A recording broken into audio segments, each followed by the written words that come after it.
Oh my. Oh, we have a fan. We got to go live. We got to get on the air. There's somebody here to see us. Woo! We're going to play D&D tonight, whether you like it or not, because that's what we used to do around here. I'm Wily Hobbit, and this is our Wednesday game. Is that right? Who are you people? I have not seen these lovely faces in far too long. So, yeah, it's been about a month, and I'm very sorry to you hundreds of loyal followers of our narrative. But we're back. So, hey, yeah, we're going to play D&D 5e. Thanks for the host there, Hey Wilson. And Haas312, thanks for the follow, who and wherever you are. Let's talk a little bit about our characters, shall we?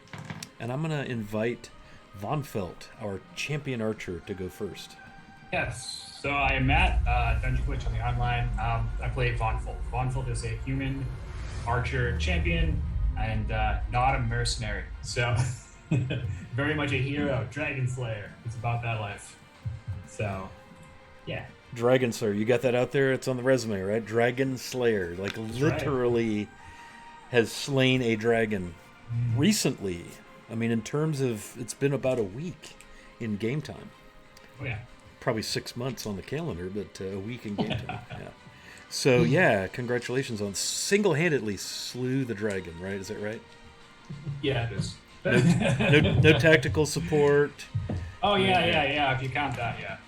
Buffs. All right. Well, speaking of tactical support, let's bounce over beside you there to everyone's most favorite Oracle, Ethan. Hey everybody, I'm Chris, WikiVA on Discord and Twitch. I play Ethan, the Oracle. Wait, I play Lord Ethan, the Oracle of Savras. How could we forget? It's been a long time. It has been a long time. Lord Ethan. Yeah, he is also not a mercenary.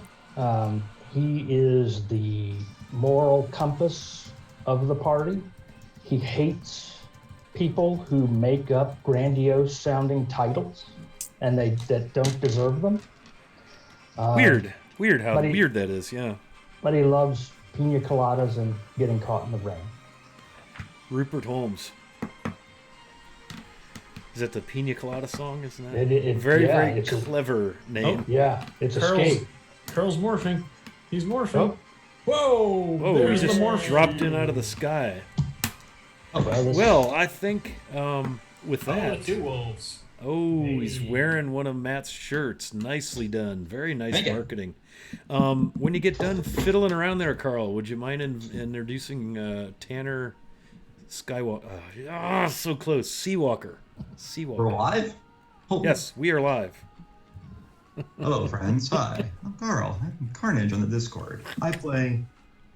Which one am I? Am I the mage no one likes? No, I'm the swashbuckler. I'm everyone's favorite swashbuckler, Tanner Seawalker. Charming, charismatic, on a personal quest, searching for the famed Angry Sea Bass Jade Amulet. God, that's awesome. And, man, I'm stoked to play tonight. Let's go. Am I the mage that no one likes? That is brilliant. There's so much love between players here. All right. So, not playing Null, and we need to make that abundantly clear because Null retired an entire episode, also known as 6 weeks ago, playing Lucrezia now, Gideon, and I promise I will, before I pass away, amend the overlay to reflect your proper character name. I apologize, bud. It's totally fine. Hi everybody, I'm Gideon on the inside across the internet, and I am playing Lucrezia Nicodemus, who is not gotten off to a great start with the party. She thought that this was a brilliant plan, and she's second-guessing a lot of her choices. But you know what? She's in it. She's here to win over your hearts, so we'll see how that goes. What do they say? In it to win it? Yes. Something like that? Yeah, right. Yes. No, the initial, first impression was really... Right. Okay, so Jacob, Fairfleet. Everfleet. Ah! Well, I'm trying to Eventually. read it. I'm trying to read it off the overlay image in Streamlabs, so it's really small. Well, let's know thy characters. Hi. I'm Dave. I play Hay Wilson I play Hay Wilson. I am Hay Wilson Ouch. on social medias. That's fair. I That's have fair. no idea what I'm doing. I only did this 2 days ago when I played Monday with Scott before his internet crapped out. Not that I'm here for that. But I am playing Jacob Everfleet, the halfling cleric trickster, who's hoping he gets his money back from the person who admitted to cheating us at the gaming table. Who, me? Okay, Yeah, interesting. The gaming table. Well, let's talk about the gaming table, shall we? Whilst the Dungeon Master recaps the last time we played D&D, which was before my dice had an unhealthy layer of dust upon them. So the party is in Neverwinter. They are now indebted to... Not indebted, they're conscripted, sort of. They're kind of working. They're serving at the pleasure of the Lord Protector himself, Mr. Daggelt Neverember.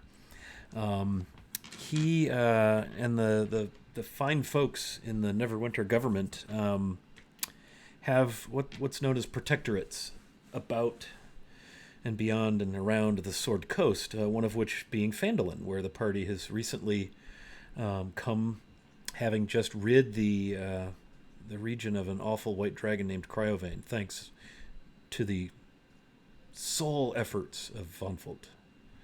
Not true, it was a total party win. He just shot the winning shot with the arrow of death.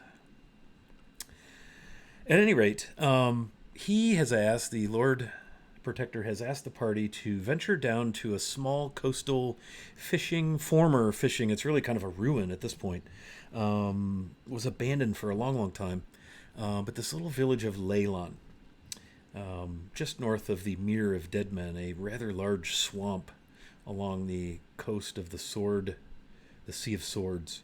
So you see, Neverwinter is trying to reestablish Leylon as a stopover between Waterdeep and Neverwinter, as a trading center once again, as a fishing center. And so he has asked the party to make their way to Leylon, but to not alert the residents, because many of the residents are from Neverwinter. There are still those in Neverwinter who aren't quite sure about the intentions of the Lord Protector, as he has not been proven to be directly descended from the ruling family of Neverwinter. Hence, he's the Lord Protector, not the whatever the other name is of Neverwinter. But he's offered, in part in thanks for the slaying of Cryovane, to put the party up at this really fabulous place called the Moonstone... What is it called, actually? Now that I can... Moonstone Mask. There it is. And so the party spent the entire last episode partying, living up to their name, in the Moonstone Mask, one of the finest fest houses, bed and breakfast, if you will. It sits upon a moat of earth, fastened, connected to the land by chains, floating above Neverwinter out over the cliffs and the Sea of Swords. And they have been availing themselves of a bit of drink and some gambling, and they met an interesting character at one of the gaming tables, a female by the name of Lucrezia. I'll probably get it right about the time I fix your overlay there, Gideon.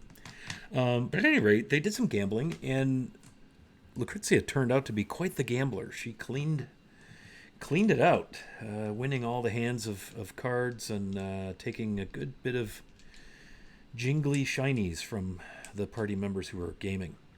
And while they chatted and discussed things and so forth, they learned that Lucrezia has a bit of a dark connection, let's say, and she's seeking their help and hoping to enlist the services in the wiles of the Company of the Looming Eye to help her with a little errand. Apparently she has an item that she needs to be rid of, destroyed, part with, make go away, because this item apparently poses a bit of a threat to Lucrezia's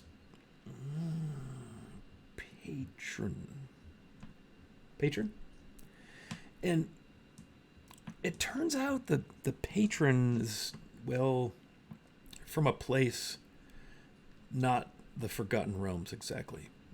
Maybe you think of it as a pocket dimension of sorts. You may have heard of it.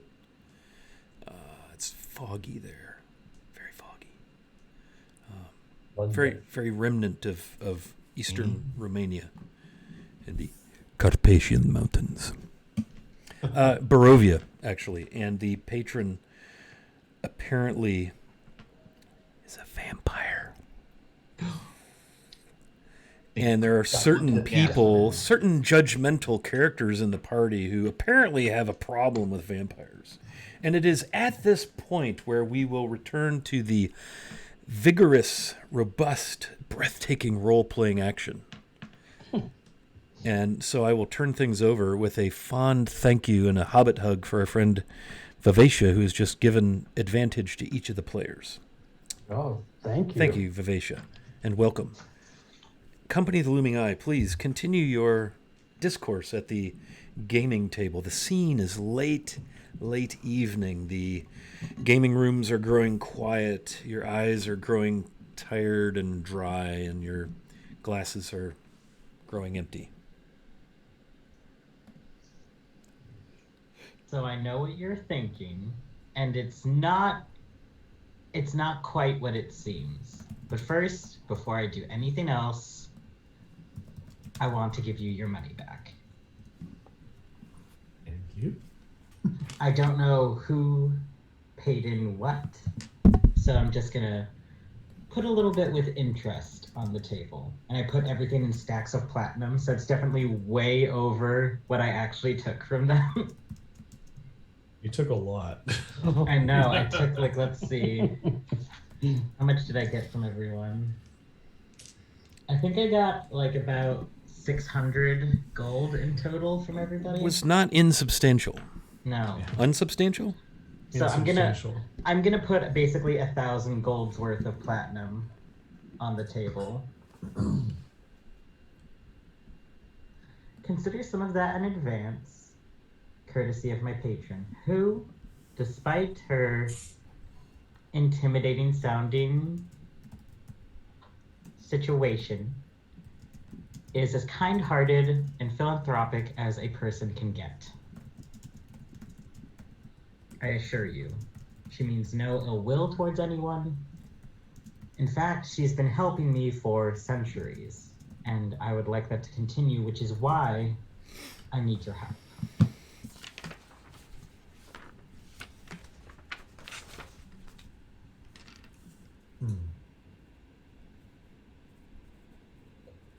And how did you get here exactly? That's the tricky thing. For those of you who may know, the demiplane from which I'm from is not exactly one people can escape. My patron had to use a lot of her resources and power just to even get me out without being noticed. So that is why it is of the utmost importance that I complete this mission. If I don't, I can't come home. On folks counting out exactly what he's owed. He looks up, so a one-way trip to go help some undead. Is that what we're looking at? Let's hold on a second here. Do you mind? I want to lay down a little truth saying here, shall we? Certainly. I'm going to cast Zone of Truth. That's a 15-foot diameter area. You can resist if you want to, but we're all friends here. And so this will validate the truth because we just met you. So it's a DC 15 charisma saving throw if you want. It's funny because I'm not sure we are all friends here. We are. Yeah. I'm definitely gonna. You know what? No, I'm not gonna try to resist. I'm gonna be very open and honest about the things that are about to go down. Okay. Let's run through that again from the top, if you don't mind. Certainly. Where would you like me to start exactly? In the beginning. The preamble that you just laid out. My patron is a vampire. This much is true. Shocking, I know, to some of you who may not have been paying full attention to my ramblings about 4 weeks ago. So, I thought, 40 seconds ago in real time. but who's counting? Despite what some may think of vampires, she is as kind-hearted as a vampire can possibly be. Granted, I will not lie, she has spilled blood of many people, but not without cause. The small faction of the area in which she owns in Barovia, she watches over the citizens. She only takes blood from those that wish to harm anyone. She is a kind lady and has been helping my family for generations. And it has gotten to the point where I worry for their safety, which is why I've set out to do this task for her. She wants me to dispose of a weapon that can cause great harm to her, thus making the area she rules in Barovia up for forfeit, and thus putting into danger many innocent families that she has guarded over for centuries. What I want to do is dispose of this weapon with your help, and you will be heavily compensated for your help. I need to dispose of it in a way where there is no earthly manner that it can possibly survive. It is a magic item, and a powerful one. And you have this weapon right now? I may have it on my person. It may be hidden away. That I cannot tell you in confidence at this point. Well, I think we need to see the weapon. In fact, I not only want to see the weapon, I want to examine it very closely with magic. I cannot let you do that. I do not know you well enough to trust you with a... As you're talking, one of the beautifully clad lady servers approaches the table. Will there be any more drinks or anything? We'll be closing in less than an hour, so you still have time, but would anyone need anything? An entire bottle of red wine, please. Yes, of course. Yes, ma'am. Anyone else? I'm going to certainly need another drink. Very well. Another of what I've got. I think it's the Chris, just like that. I can get that for you, yes. I'll have another of, I forget what it was, because it's been 4 weeks since we played the Yes. river. 5, but no one's counting. No one's counting. But, and Yes, then, as she starts to swim, I'm gonna go. Oh, I'm gonna hop up. I'm gonna go over and I'm gonna whisper something in her ear. Oh, yes, of course. She kind of leans and looks at you and nods. Thank you. Okay. Well, I think you can... Oh, go ahead. I was just going to say, she kind of turns and makes her way back over to the bar to fetch the bottle of red wine and all the other drinks. I think you can see what position you're putting us in if you won't allow me to examine this weapon, because I have the ability to determine exactly what this weapon is and confirm whether you're telling the truth about it. I mean, I was under the impression that the spell your friend just cast made it so I could only tell the truth. Well, you gave And that you would know whether or not I was lying. You gave very few details. I said it was a weapon that could kill my patron. I figure that is as detailed as I need to get. Well, I assume any weapon we have here could kill your patron. Oh, absolutely not. Ah, Not even if you tried with all your might. I know you slayed a dragon, but she is far more than a dragon. well, nevertheless, I think we need to see the weapon and examine it. I will only show you the weapon and let you examine it if you promise to at least take me with you to Layla. Well, here's what I can agree to. You give me the weapon for examination purposes. You allow me to examine it magically. And based on that examination, we may agree to take you to Layla. Give it is a strong word. I think, based on what I've seen, all you need to do is touch it. I need to hold it. It's a Touch bit and trickier. It's a bit trickier than that. I physically cannot give you the weapon to look at. It's in a puzzle box that I can't open. If I let you hold the box, would you still be able to analyze the weapon inside? I don't know. He's the Oracle of Severus. He can do anything. I imagine that if the puzzle box is so complicated it can't be opened, I imagine my friend here, and he'll point towards the name of my traveling companion, Ezra. I couldn't remember for a second. He'll motion to Ezra and say, I imagine my traveling companion can open the box. If you think this is something you can open with brute force, believe me, I've tried. It's not quite that simple. Well, here's three questions for you. Yes. Who would want to destroy your patron? There are people in Barovia who work for other lords that would wish to gain control over the area in which my patron protects. Fair. That's politics for you. I assume through force of arms is what you mean. Well, they've tried to, and she's obliterated pretty much every force that has tried to take it by force, meaning she is the main target, meaning sadly killing her is the only way that they can get what they want.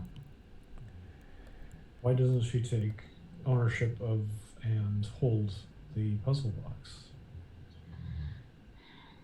She is not an infallible creature. She is paranoid.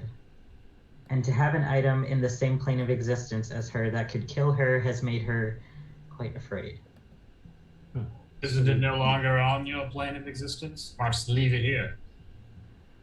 Well, I worry that the lords in charge of those who would usurp my lady would do anything in their power to retrieve it, which is why it must be completely destroyed. It is the only one of its kind, the only one that will probably ever exist of its kind, that could kill her. And it's a what? It's a dagger. A dagger that has been imbued with certain powers that not even I can fully comprehend. That if they were to pierce her heart, she would cease to be. It would be almost as if she never existed. Was it created specifically to kill her? Yes. And how did she get a hold of it? Well, I, while in disguise, had been following who we thought would be a double agent, and we were right. So I managed to get a hold of the box, much to, I hold up my robotic hand, much to my own personal damage. But we are able to retrieve it, interrogate the suspect, find out their plans, and find out how, well, in a few so many words as how, to destroy this thing. So I could take this dagger and I could plunge it into Tannikin Streetwalker's heart and it wouldn't kill him? You plunge anything into someone's heart, it will kill them. I'm pretty sure it works as a regular dagger to those who use it against, say, an average person like this gentleman here. Well, let's not, go overboard here. But that is good to know.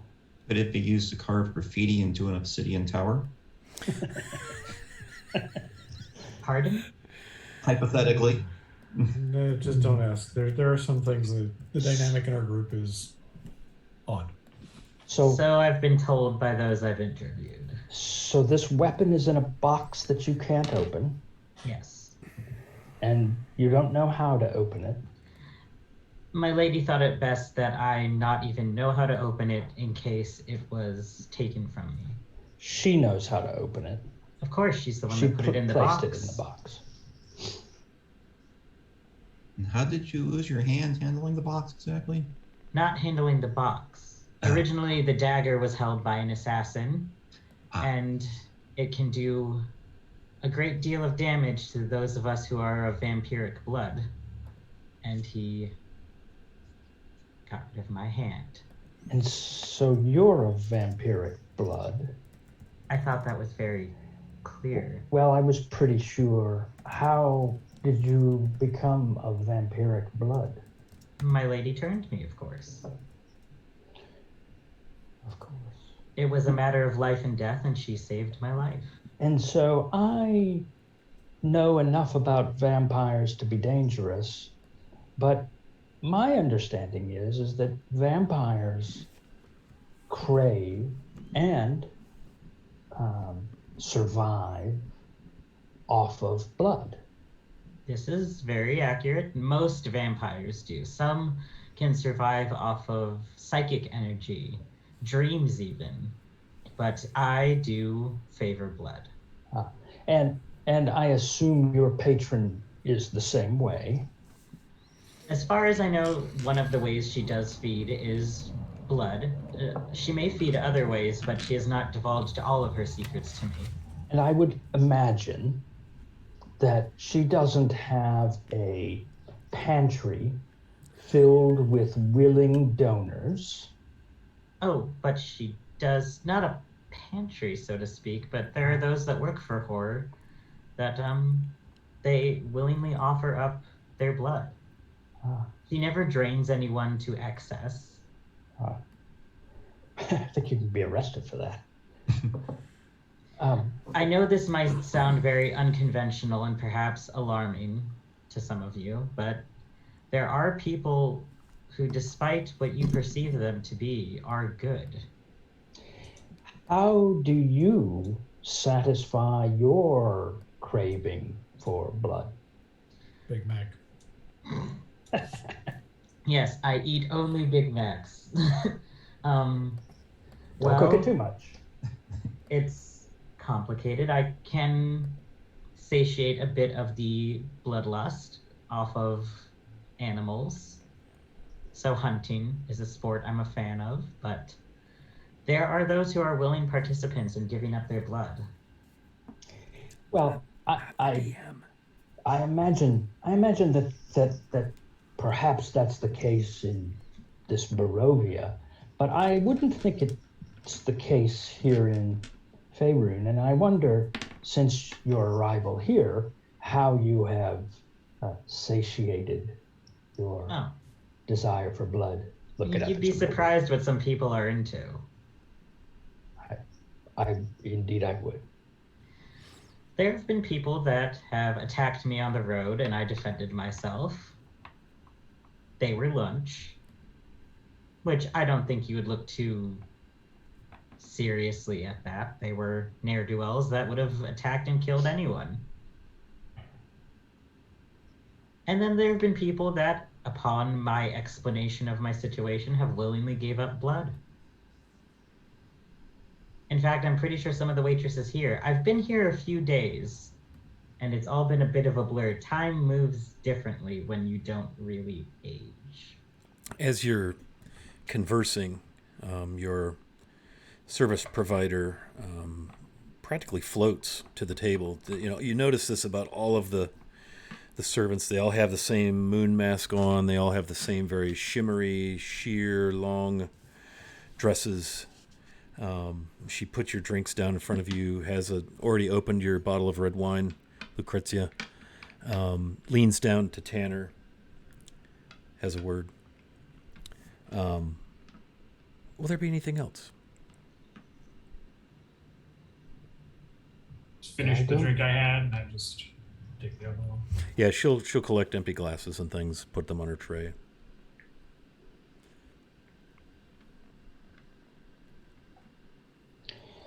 Well, I'm going to need to examine this box. Certainly, in the privacy of not here, most likely. One of your quarters will suffice. Someplace a little more quiet. You do notice that the number of patrons in the gaming area has, begun to diminish as you're approaching closing time. Last call has been served. Well, we can go into my room. I'll bring Von Feld. I'll volunteer Van Feld to come with us. And whoever else wants to come, I suppose. I suppose me assuring you that I mean no harm would not put you at ease at all. No. In fact, it does quite the opposite. So I've been told. But perhaps before you examine the box, you'd like to hear the conditions of which I want to hire you? I assume business is business?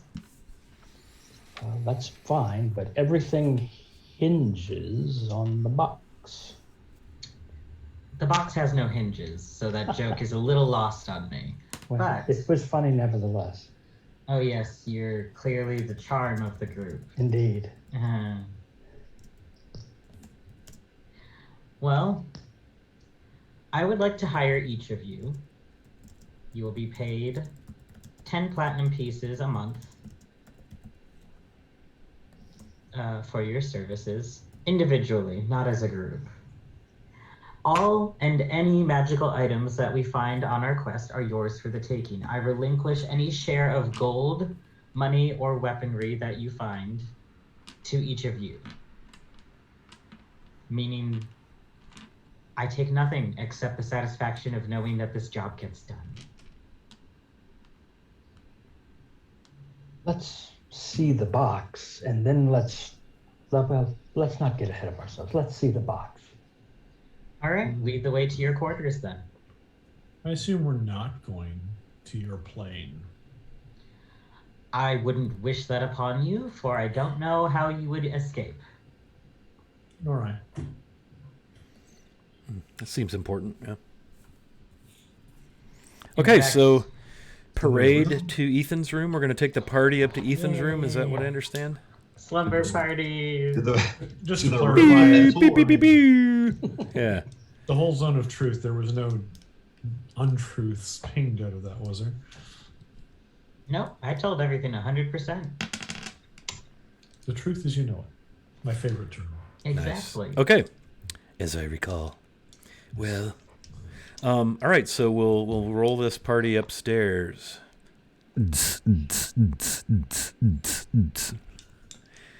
Yeah, so you make your way up to Ethan's room. Sadly, yes. Beautifully appointed rich woods, beautiful fabrics, tapestries, huge space, big bed, separate water closet, washing basin, tub area, and a beautiful balcony. They've taken the opportunity to turn down your covers. There's a hot bath. The doors to the balcony are thrown open. There's this really nice breeze coming in off of the sea.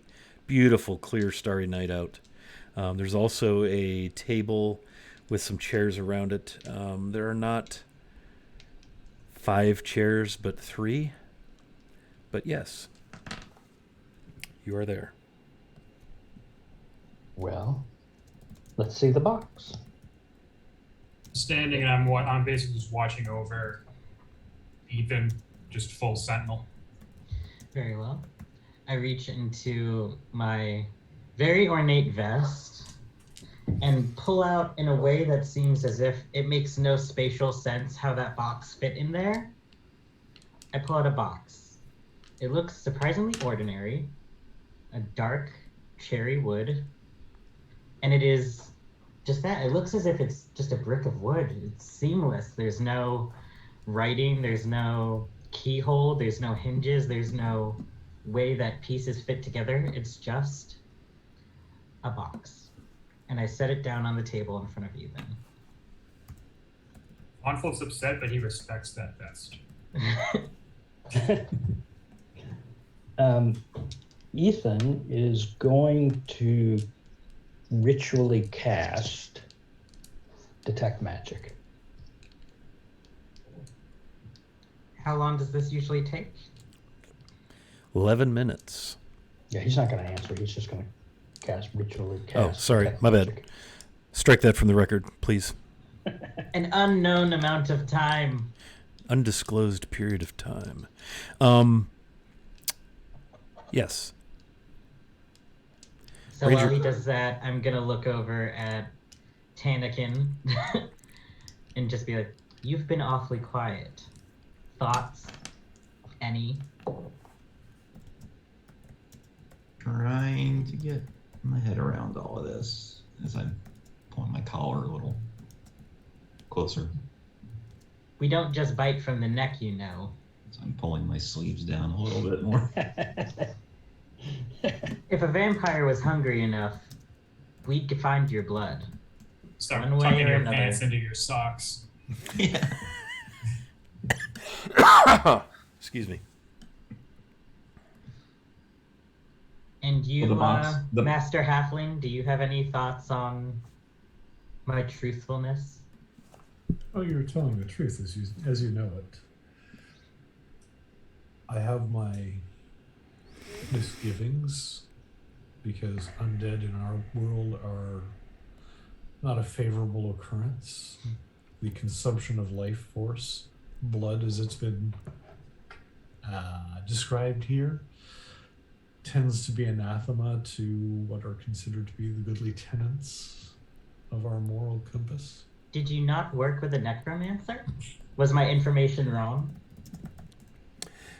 Just a bit of housekeeping. Our good friend of the channel, Ranger Harley, has donated 2 advantages to be used in the to aid you in your current investigation. Oh, in nice. whatever Sweet. way you deem necessary. Thank you, Ranger Harley. Thank you. Necromancy and the undead are closely related, allied even. I wield it myself, necromantic magics from time to time. But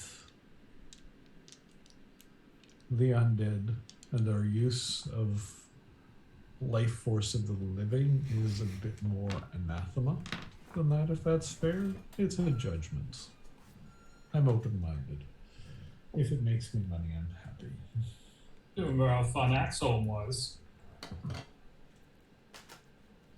And yes, Mel was a good boon companion and proved to be both kindly and capable.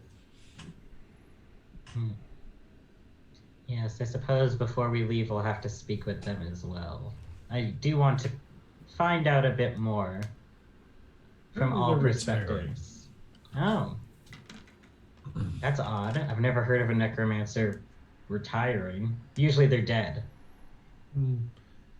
No, apparently not. Had enough of the adventuring life, I gather. Wanted to settle down and set roots. And this city is okay with a necromancer just taking up residency? Well, I suppose if they want to turn over a new leaf. They want to branch out from the current state of affairs. Not more tree jokes. I thought we escaped the tree jokes. Oh. Well, I'm My stumped wooden as how to demeanor. prevent this. Finally, no. Guys are really going against the grain here. Good night, everybody. I heard it through the grapevine. Yes. I'm sure that Mel will be more than happy to speak with you at any given point. There's going to be work to be done for all of us here as the landed, I don't know what we are, I suppose, lords. Yes, I was speaking with Dagalt about that before you arrived. Lords. Do you Allegedly. like the idea of owning land here? Owning land, yes. The responsibility of lordship just seems like a lot of hassle. Certainly seems to indebt us to Lord Neverember, but there's ways around that. Oh, of course. It's all a bunch of pomp and circumstance, really. Yeah. A lot of showing up, kissing babies, that kind of thing. Yes, shaking babies, kissing hands, yes. Or, Oh well. You might want to rethink that just in case. But Depends on what your opinion of babies is. I don't hold a very high opinion of babies. They're loud, sticky, and messy. And stinky. Yes. And have produced certain people of obnoxious nature. Speaking of, are you done, Wizard, of He's never done. viewing the box? I don't know. I'm waiting to find out.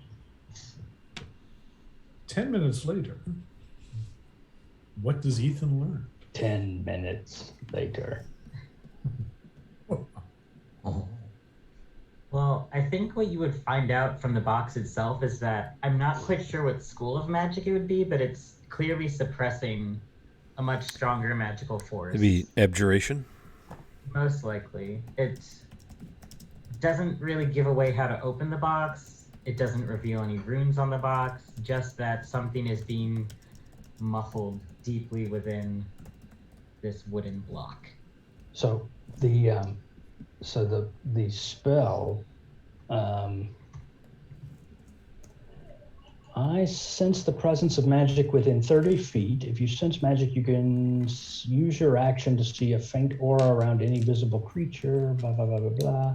The spell can penetrate most barriers, but it is blocked by a foot of stone, an inch of common metal, a thin sheet of lead, or 3 feet of wood or dirt. So if it doesn't have any of those things, I should be able to detect what's in it. Or perhaps a magical barrier. Or perhaps a magical barrier. Is that what Or I'm getting? any barrier as determined by the dungeon master. God, Dungeon Masters. Fine print.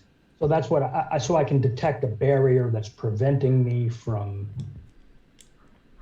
Well, here's a more seeing relevant what's question. inside. Yeah, Is you're the getting box- strong abjuration magic emanating around the box, and then anything that Lucrezia may be carrying beyond that would be also subject to your scrutiny. So I'm going to scrutinize that. The central. You'd probably be picking out Vonfold as well. He's got the sword on him. Is the block big enough to essentially contain a dagger? Yeah, I'd say it's. I'm not sure if you are familiar with like a kukri style, like Bowie knife size dagger. It's sizable, bigger than your standard little knife, smaller than a short sword, but it is still. A dagger tends to be about 18 to almost 24 inches in D&D terms. Yeah, about that. It definitely doesn't look like it would fit inside of a vest pocket where she pulled it out of, but. Yeah. So what on Lucretia is magic? Her hand, most definitely. You see like a small square, like where she pulled the box out of. It seems to be glowing. A very unusual thing, a very thin line of magic tucked in her hair, as well as the club/walking stick at her hip. They're enchantment magics, or what kind of magic? I need to check on one item. Let's see. Well, actually, her whole outfit is pretty much glamour magic. And then, let's see. I'm not sure. Doesn't really say what kind of magic this is. What would like shape-changing magic be? Conjuration. Then that's what the thin... Or, well, transmutation. Transmutation magic, Yep, you see that thin line tucked in her hair.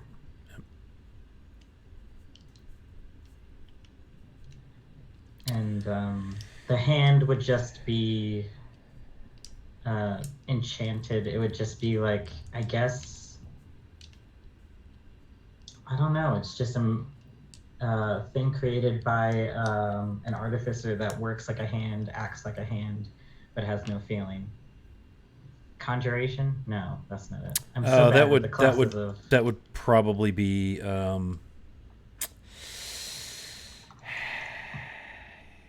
I would say enchantment, Yeah. sort of like a blade being enchanted. Also, Ethan, you're getting these little sparks, occasional blinks wafting from this box from deep within of evocation. And roll me Arcana. Or Insight, whichever you prefer. I'm gonna use one of those advantages he gave us. Yeah. Ranger Harley gave us. Nice. Since I'm now investigating something. Yeah, feel free. All right, so that's a 12. That was a 27. That was a natural 20. Nice.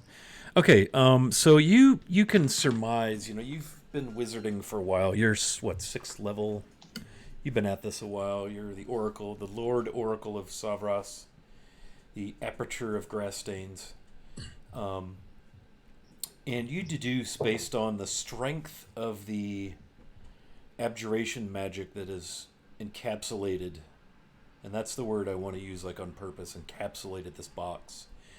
You're getting these little blinks of evocation magic, and knowing what you know about the weave and how these things work, you surmise that whatever is contained, this dagger, the source of the magical energy that is in the box, the evocation energy, must be fairly strong to be even winking and blinking and sparking through the density, the strength of the abjuration magic that's wrapped this box entirely. Because at first, as you looked at it, it was just solid abjuration, and it was very strong. I'm going to cast another spell on the box. Okay. I take it your silence means you don't object. Well, it depends on what that spell is. I'm going to identify what the box is. Okay, very well. I'm going to ritually cast identify on the box. Another 11 minutes. Should have ordered pizza. Yeah, so you can ritually cast. What does it look like when you set about casting all these arcane divinations of yours? So when he ritually casts identify, he concentrates on the box. He touches the box, and hopefully that goes fine. And he closes his eyes. He whispers the words of magic as he does the ritual, and that of course takes 11 minutes. But he softly chants the words of magic, reaching through the weave to try to identify what this box is. Okay. Tastes like. Interesting. What are the rest of you doing? Where are you positioned in the room? All those cool and fun things. I'm right beside Ethan, and basically between him and Lucretia. My bodyguard. I think I'm getting intrigued by this box, so I'm gonna kind of be squatting down, trying to really look at it close, see if I can see any. Is it safe to touch? Box? I mean, I've been carrying it very close to my heart for a while now, so yes. Then I will poke the box.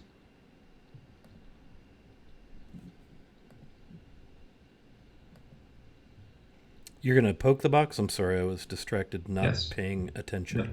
No. Okay, what does poking the box do? Hold on a second. Let's. Moves it 1/2 inch. Well, I've been touching it, so. It kind of rumbles a bit to your touch. It doesn't like you. Yeah. That's rare. It is hard to believe. Yes.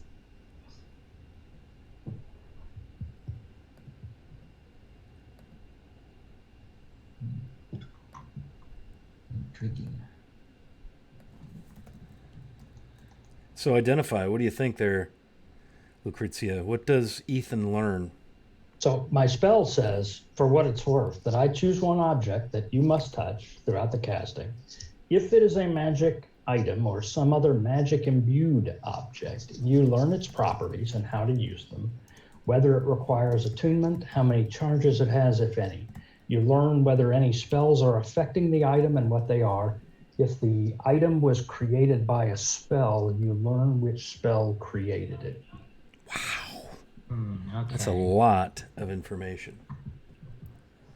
Basically, let me see the data on this box. Tell me your secrets box.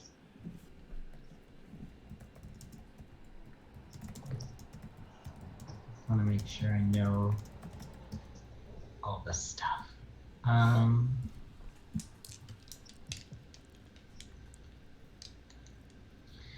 Basically, you can tell that the abjuration magic is hiding something, obviously, inside the box. You can also tell that this box has an extra dimensional property in nature, and it would take a very skilled, insanely skilled locksmith. Only the best in the world even have a small chance of opening it. You can tell that it is capable of speech, and you can tell that there is something etched into it, that it's on the inside of the box.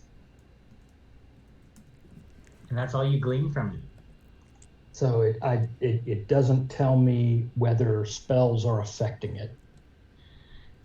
Basically, it doesn't say, honestly. It's it doesn't a say. magical lockbox.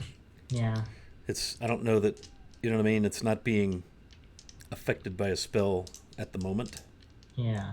But It's imbued with magicalness. Okay, but it has the ability to speak. Yeah, under certain circumstances it can. So there actually is a spell that you would pick up on that per the description. You see that it has had magic mouth cast upon it.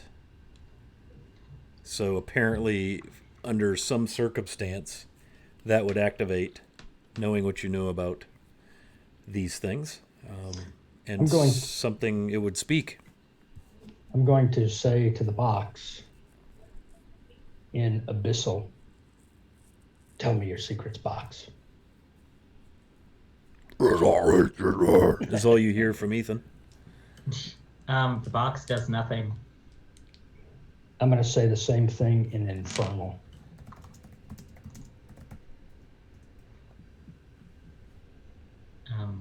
I don't speak Infernal, sorry. It sounds kind of like, I've always imagined Infernal sounds like fire crackling, like deep in your throat. Yes, exactly. Sounds like a duck being abused by a bad duck master. So. Wow, Dave.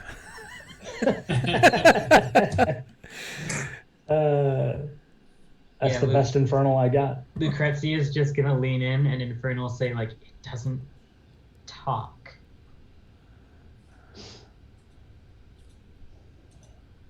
You just see it now. The box running around saying, "I have something to say." So you speak Infernal? Yes. That isn't a language most people speak. Well, when you have as much time alive as I've had, you learn a language or two in your spare time. So what language does the box speak? I don't know what you're talking about. The box doesn't speak. You must be able to communicate with the box. The box, it's a box. It doesn't speak. Does identify give you all the, like, what the thing does?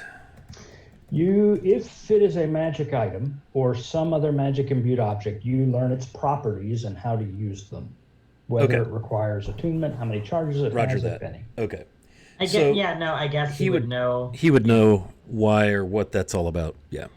Basically, if you were to try to break into this box, it will alert using Magic Mouth that it is being robbed. Will alert you? It will.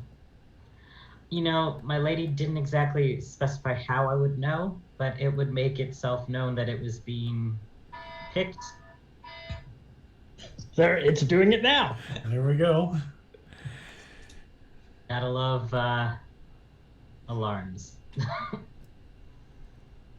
door is alarmed. Well, so I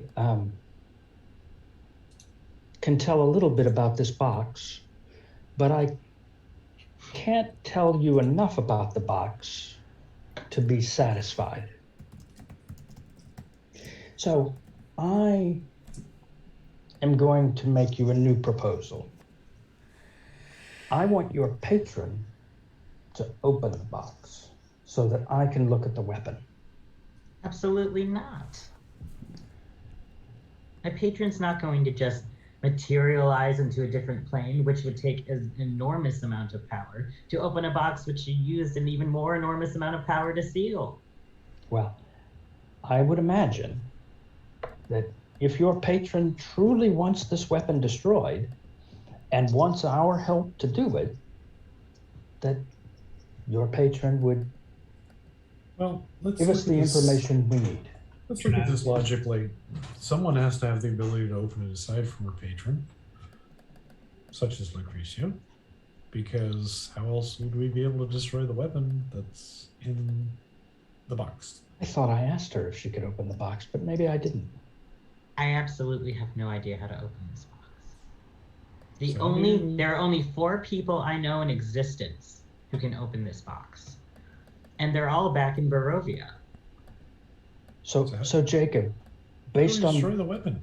Jacob, based on my spell casting, this box is attempting to shield what's inside of it. However, I can detect pieces of it,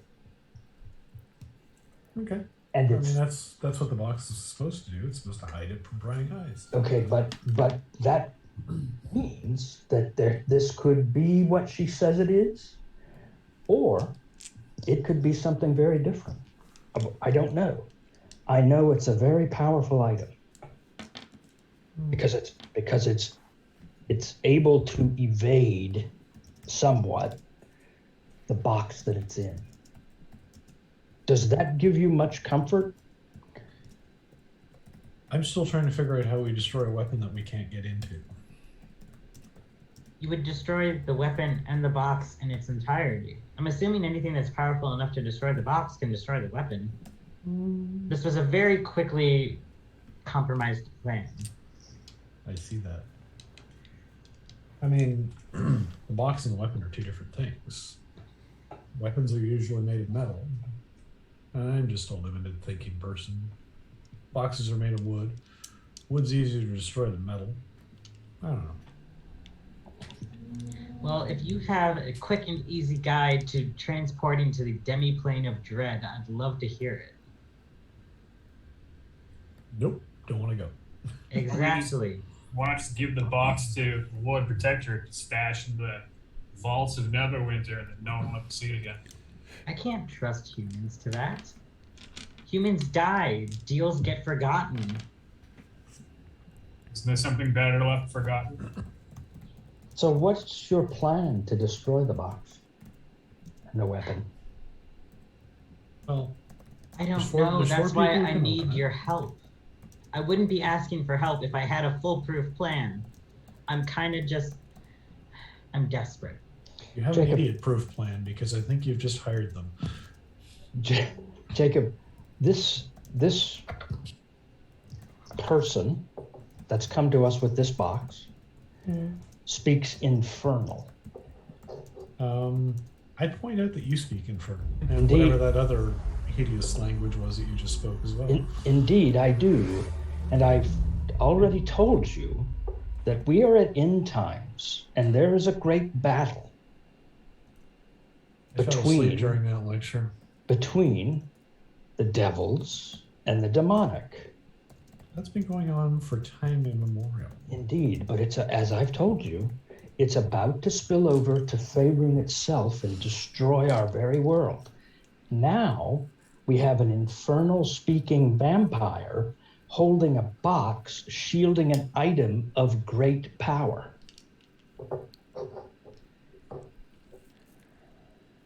The item kills undead, huh? Well, at least one undead. So here's the other question. That's the claim. Who are the other 4 people who can open the box? And what are they related to your patron? They're her daughters. Would they want to do her in?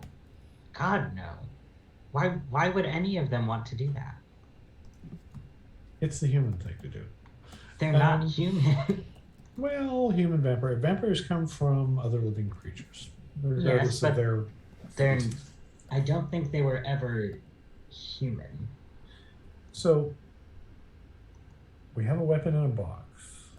It can't be opened but by 4 people, and it's on a different plane of existence. Sounds pretty safe to me.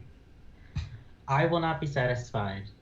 I cannot return home until I destroy this box and the contents of this box. So we're expanding the deal.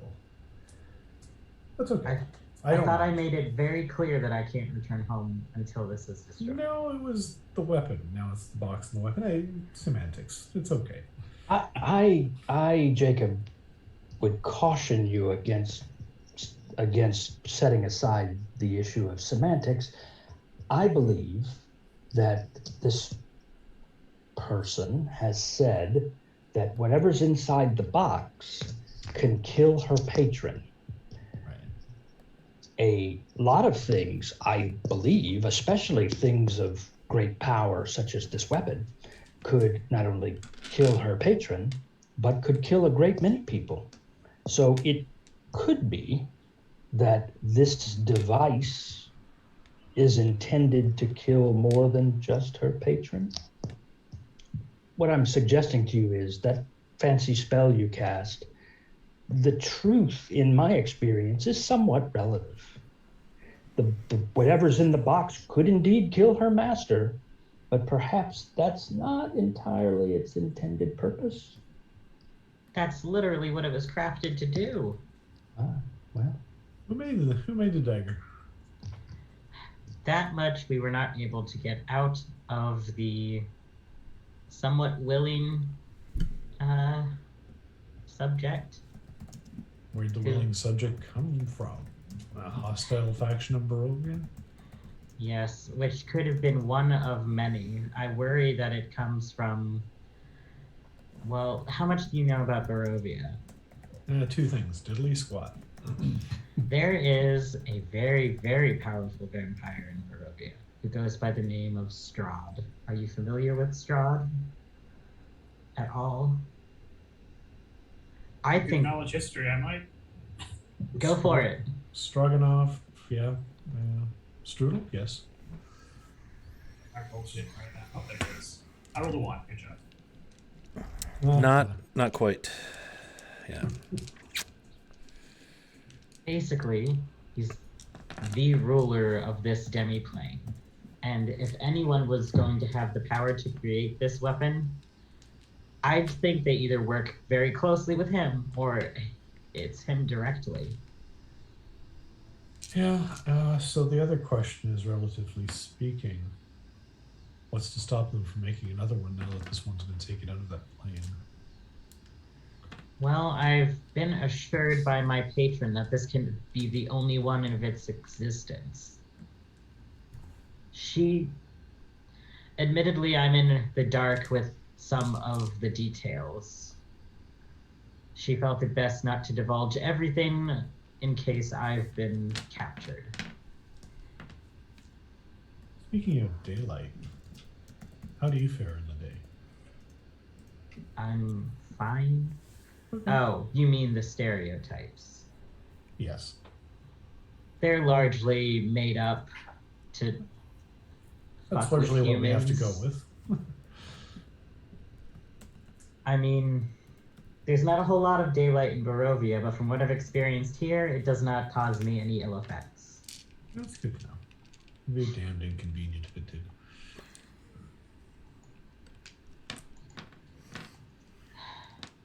Anyway. I completely understand if you do not trust me.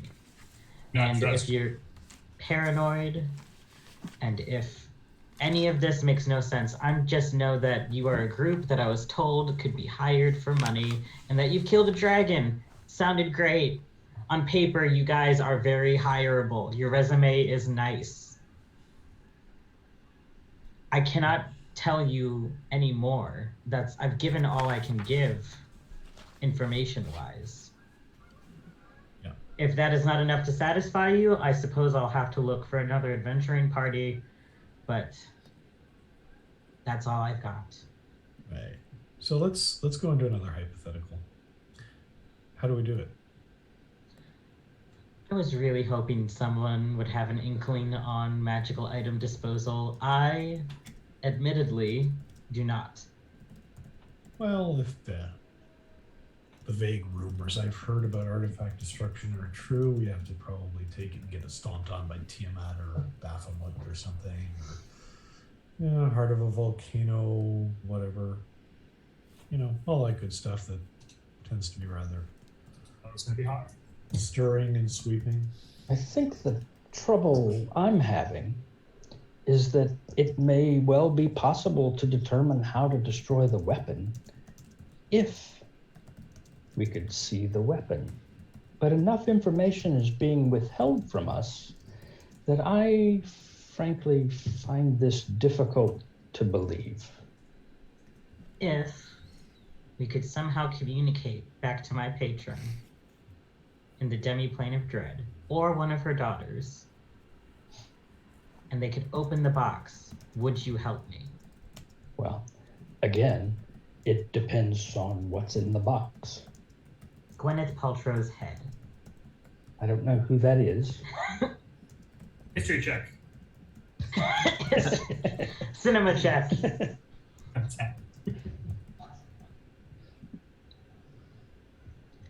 But I think opening the box so that I can examine the contents of the box would be a step in the right direction. If somehow I could, I would. I can try to get in touch with my patron. Well, I don't know much about patronage, but don't you have some kind of contact, some kind of ability to, I don't know, commune with them or sacrifice to them or whatever it is you do? Otherwise, it seems kind of pointless to have one. I'll admit that normally I could communicate with her rather easily, but being on a different plane of existence is making things a little more... I can't as reliably communicate with her as I have been able to in the past. I can certainly try.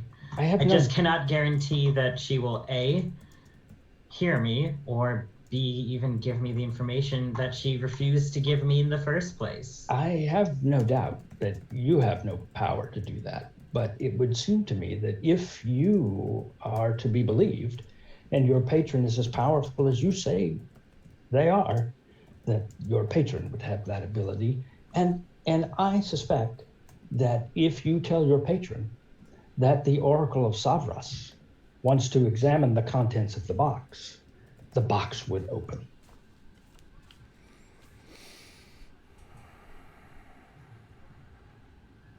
Does someone smell garlic? Why does it smell like garlic?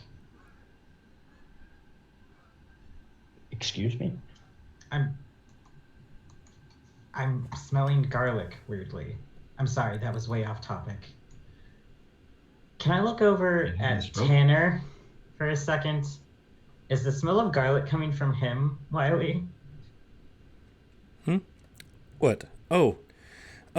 It's hard telling. You're like, is that I mean, just exactly your reaction was El Perfecto. It's hard telling. I mean, if you walk over, you can walk over to Tanner and take a whiff if you want. I'm gonna go over to Tanner and lean in really Wanting to closely. back away a little bit. I think he normally smells that way. No, I that would- was cabbage. I would tell you you'd get used to it, but you really don't. Tanner, are you attempting to harm me with garlic? Not attempting to harm you. Do you I think think that you- garlic will stop me from eating you? I think the Getting taste will to stop you find from out. eating him. Roll perception again, Lucrezia. Roll perception again. This time with advantage. Jacob's also near Tanner. That's gonna be a 19.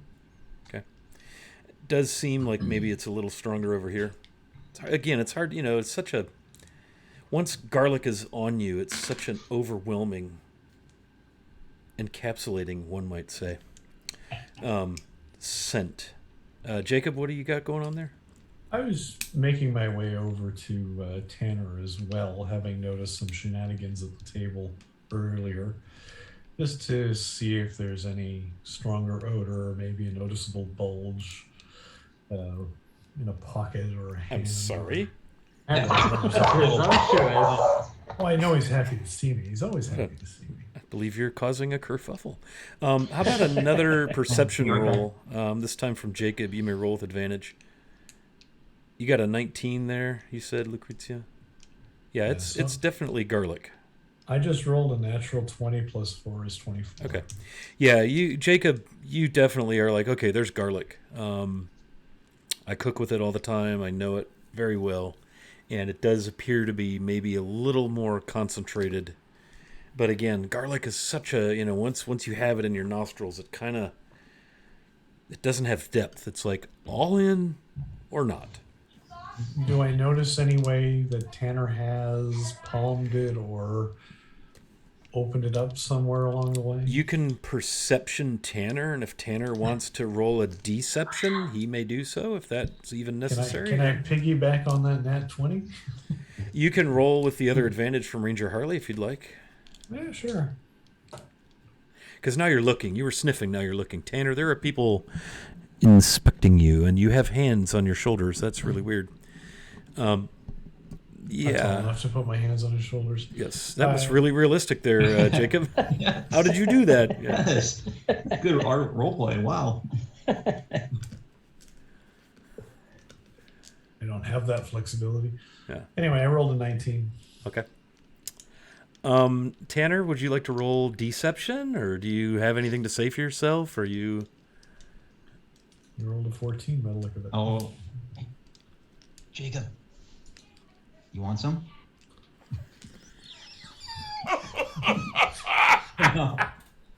I'll sip him a little. Oh my God. I'll figure out where he's got it and slyly sneak it out of his pocket or wherever it is. I'll have you each roll sleight of hand. Awesome. Lucrezia, are you still curious about Tanner? Are you inspecting him, watching? I am all up in his business right now. I kind of thought. So if you want to roll a perception, we have a 16 from Tanner, That is a sleight of hand of 21. a 21 for I've been out hand slipped. That's what has it got in its pockets? it's a 16 for me for perception. Yeah, so you just see Jacob. I kind of picture Jacob kind of sniffing around, very, probably not even trying to necessarily hide it, but you don't pick up on the fact that they're handing each other anything or anything is changing possession. Nobody's handing anything. I'm taking it from him. Right, nothing's changed possession. Yeah. It's just a little, like the usual street bump where you lose your wallet sort of thing, And it's just like Tanner's trying to fumble around with his garlic and I've just sort of gone and it's like, yep, one hand, other hand, out and Nice. away. Yeah. Tanner, what is it you do? Apparently he looks good. Oh, that's a Yes. great question. What is your I profession? am quite skilled with my blades. And I'm an adventurer. I'm also searching for something. Can you pick locks? Oh, I look at the box while everyone's course. looking at this, kind of doing this. That's why I do like investigation with my wood carver's skills. Whatever. Maybe I can someone out. Okay. It is a metal box, right? What's Wooden. metal? It's wooden. Yeah. Did you want? Oh, it's wooden. investigation? I'm sorry. Yeah. I thought it was metal. I think I went full on Hellraisers there. Yeah, roll your investigation. 13. 13. Yes, a box without hinges, key, or lid is what you have in your hand. Slot for tools. Yep. Trying to figure if there's any way I can see how it was pieced together. Oh, Andrew. Golly. Yes, it appears to your level of expertise to be a very beautifully, impossibly sealed, crafted puzzle box, but again, without hinges, key, or lid. Yet inside, golden treasures hid. Yes, it is a puzzle box of the most wonderful construction. If you'd give me time, tonight I will try to get in touch with my patron and see if she will reveal to me how to open the box. Don't forget the Oracle of Savras part. I suspect that's very important. Who? The Oracle of Savras. It's a self-referencing prophecy. Okay, I will mention a long dead god, but Oh, he's not dead. He has returned, and I am his oracle. I'm not sure how that's going to work in my favor, but okay. I think it will. I go over to Van Felton like, may I have my box? Stare for a second. What would the time frame be on this? We have a mission we're going to start in probably 8 hours. Well, for talking with my patron, it works best if I work as close to the witching hour as possible. From this plane, that seems to make it where the veil between the two is the so least. good. What? What? The witching hour? That's the time that I can think of. I don't know. I'm just teasing. But if you give me time, I can try and communicate with my patron. By the morning, I'll give you an answer. You can leave without me if you want. If I can't open the box, I suppose we'll part ways and you'll just forget this as a very strange meeting. Do you have a deadline that you need to open this box by?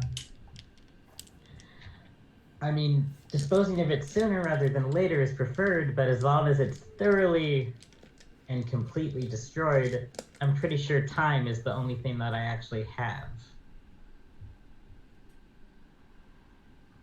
I handed back the box.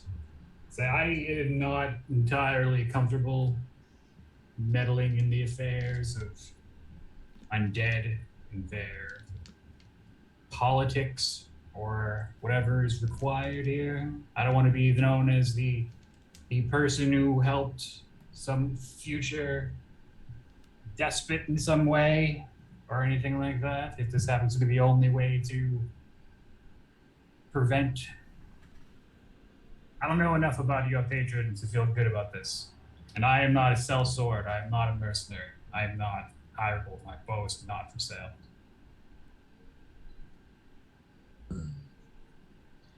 Perhaps you can consider this. My family is only alive, and they're not vampires. They are people, flesh and blood people that have been trapped in Barovia for centuries. The only way that I can possibly see them again and save them is to destroy this item. So if that appeals to your sense of heroism. I don't know. They're good people. Women and children and fathers and daughters of many generations that just want rest. And this could be the way to keep them safe.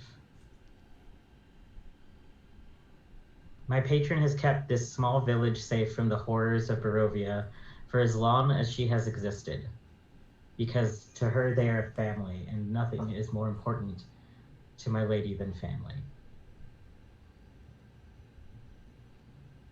So, if you have to find some heartfelt reason to help me, maybe that's it. But I will see you all in the morning, and then I take my leave. As you pick up the box, something has fallen off of it.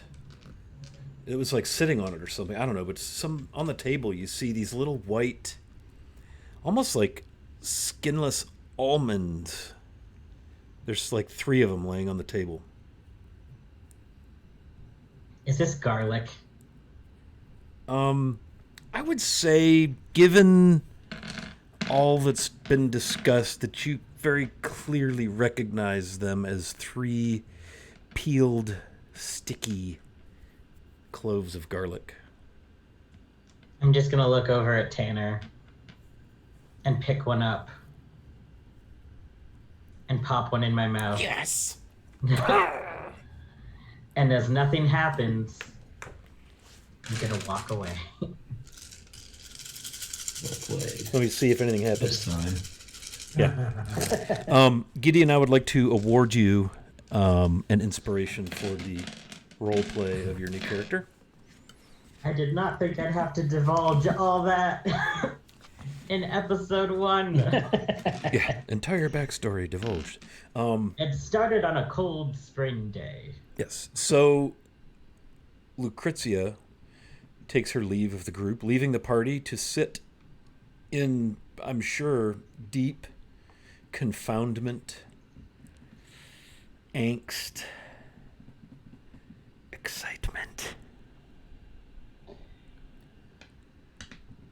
After Lucretia leaves, Ethan is going to say, well, I must say that I don't trust people who just make up wild-sounding things for the sake of making up wild-sounding things. And yet here we are. If that box is clearly not made up.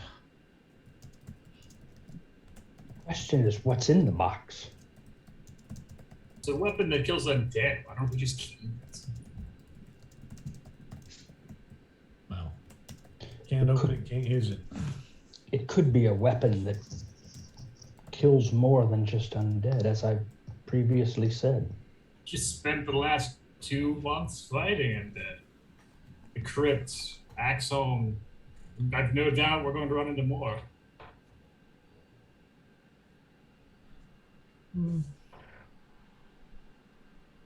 Here's what it is. It just seems to me that You didn't have that ghoul on your neck like I did. it just seems to me that if this creature from another plane really wanted us to assist in destroying this weapon, it would make it clear to us what the weapon is. And it would open the box. If it doesn't open the box, I take that as a sign of great deception. I'm also not really interested in being too inconvenienced for this cause. I'm not fully. I don't know if I believe everything that someone who's already lied to us once tells us. So again, we've just signed a contract. The ink isn't even dry on. So I'm not trying to get sidetracked on anything. Well, I agree with you. However, I would suggest that, in my mind, if the story were believable, and if it were confirmed that we could be doing some good by destroying this weapon, I wouldn't suggest we get sidetracked by the weapon, but perhaps along our journey we can figure out a way to destroy the weapon.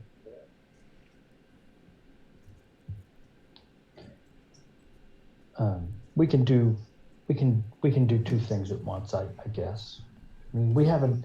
Tanakin seeks his bass bracelet, and we haven't allowed ourselves to get off the track by searching for that ridiculous item. But I thought that we were doing that. Oh, and of course we are. I'm very interested in finding this anyway. Yes, I'm certain that will be of great value to us. So, continue to do our thing and hope more information comes in and decide later. Well, let's see if Morticia can open the box. If nothing else, we are going to be short of a member of our party. Perhaps Lucretia can be of some benefit to us on our journeys. Maybe. I would still point out that they speak infernal. Do you? Well, yes, but I suspect our circumstances in learning infernal are quite different. Sure.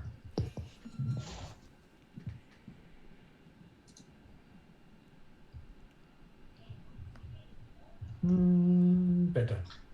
Yeah. I go back to my room.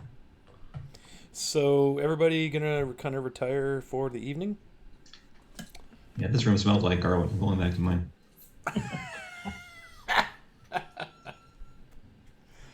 That was great. Okay, so everybody's back to your beautifully appointed rooms. Everyone will find that their rooms have been, the beds have been turned open, the windows open, each room has a spacious balcony with a small table and 2 chairs with room to move around. It's not like a Holiday Inn balcony, whereby you could sit out there and contemplate whatever and view the stars and smell the salt of the sea, hear the waves beating upon the cliffs far below. And Is there by chance Go ahead. a mint on the pillow? There are no mints. No, it's not that kind of place.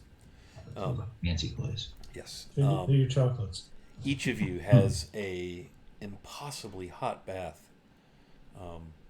steaming, waiting for you in your bathtub should you choose to avail yourselves. Also a hot basin of impossibly steamy hot water, and so forth.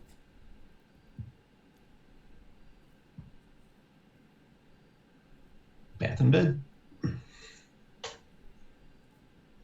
Very well. So, night time, right? Long rest, all of that good stuff. Is anyone suffering any effects like poisoning, exhaustion? Any conditions I need to be aware of? I mean, I'm exhausted after all that, but I just had to talk. Well, aside from the normal exhaustion that everyone suffers at the hands of the Oracle of salad dressing. I'm a little hungry, to be honest. Yeah. Go for a snack. Okay.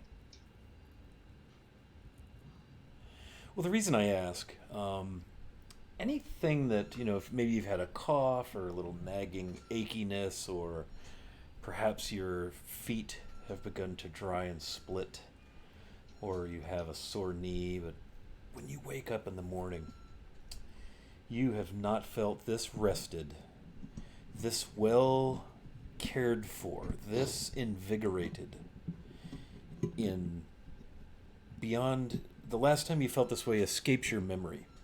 You feel freaking awesome when you awaken.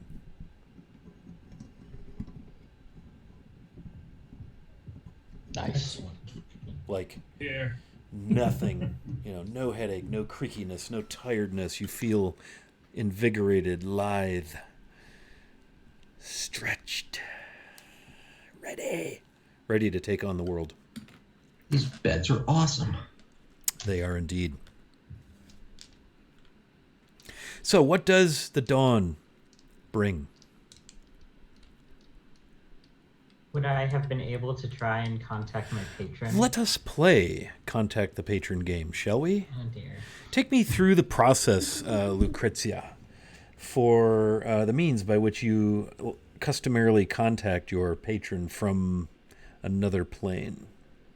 Whilst on another plane, I should say. Basically, she would get on her knees and just like completely throw herself at the feet of her bed and just begin murmuring things in an ancient language. Infernal. Not even infernal. I think it would be closer to like abyssal. Oh, better. And she would have laid out before her a vial of perfume, a handkerchief, and a lock of hair. And she would be just praying to it in the hopes that a visage of her patron would either show itself in her mind's eye, or she would hear her voice, or anything. Writing on the wall, she's really desperate for any signs at this point, because it has probably been a week or so since she's heard anything. So she fears the worst. So as you kneel and beseech your patron for any energy, any contact, and your senses are heightened to the point where it feels like you've consumed 2 bangs back to back. You're just like switched on. Is that a fly I hear crawling up the wall? Right, you're just so, you're sweating. Andrew, mirrors will not work in this case. I'm sorry. The first thing you notice is the doors, the big French glass doors that are thrown open, throw themselves closed with a whoosh. And the temperature in your room, it is, if I'm not mistaken, it's a couple weeks past midsummer. And it was a warm night, a little humid, you're on the ocean. And the temperature drops unmistakably. Like you feel a new cold air mass.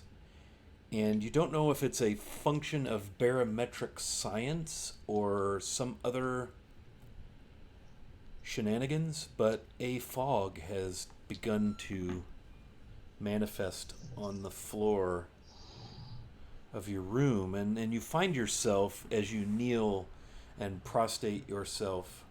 Always get that wrong. In an effort to commune with your patron.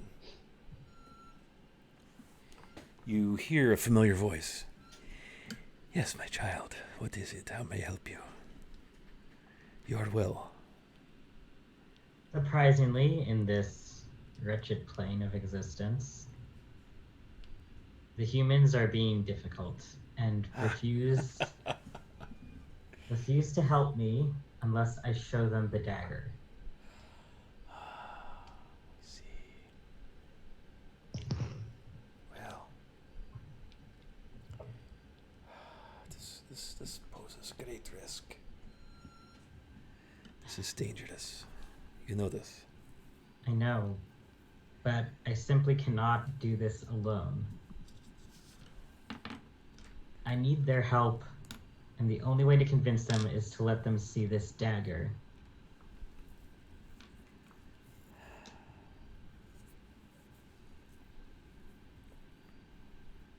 I know that you did not want me to have the access phrase to open it, but if I am to get the help of these dragon slayer nut jobs, unfortunately, I'm gonna need to open the box. me see. You don't see her. You feel her. You hear her in your mind. You can picture her sitting upon her opulent favorite thinking chair in her parlor,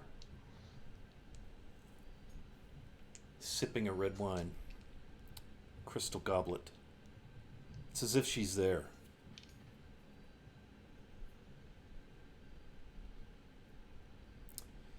Yes, I see.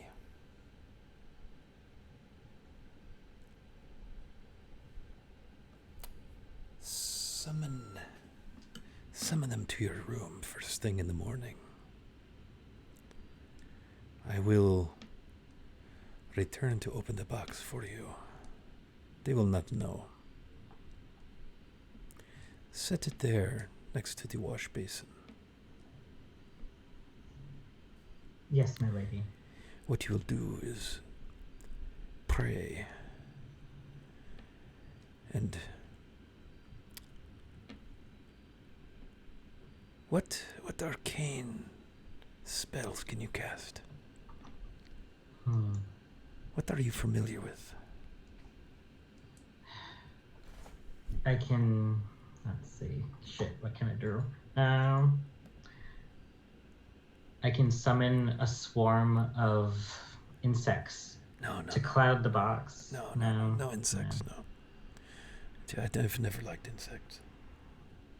I can set it alight with hellish rebuke. No, again. No. What about remove curse? Remove curse. I can only instill curses. I know what we'll do. Set the box on the table.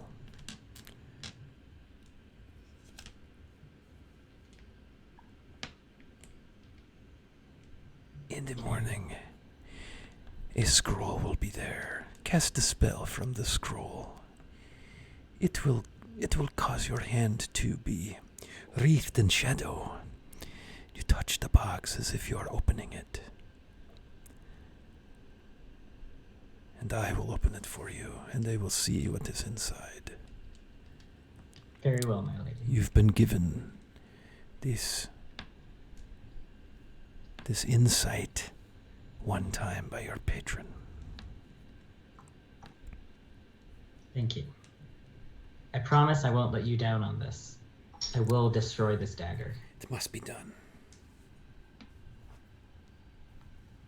I won't let anything get in my way.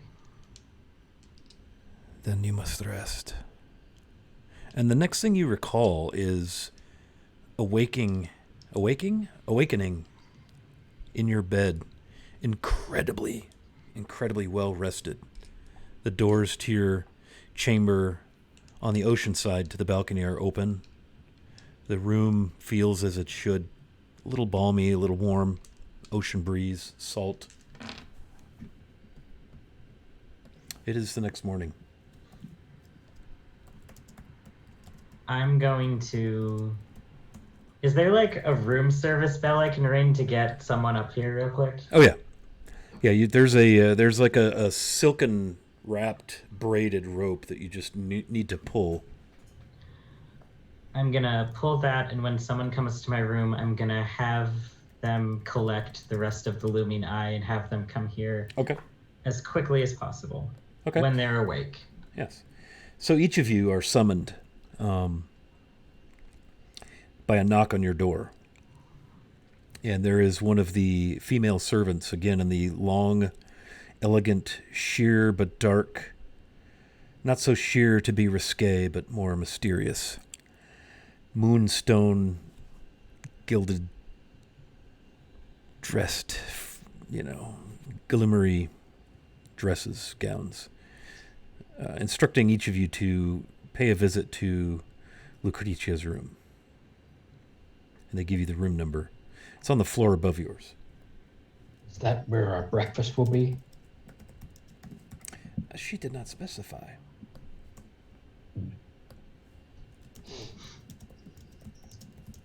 Well, I find that troubling as well. There's no pleasing you. Bonfilt's mid-morning workout, so just gonna grab a sword and meet up. All right, well, Ethan will go to the room, but he'll wait for the others.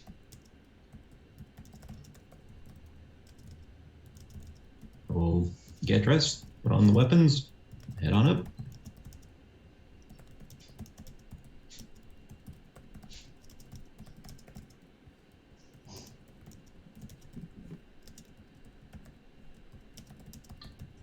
Check on Jacob.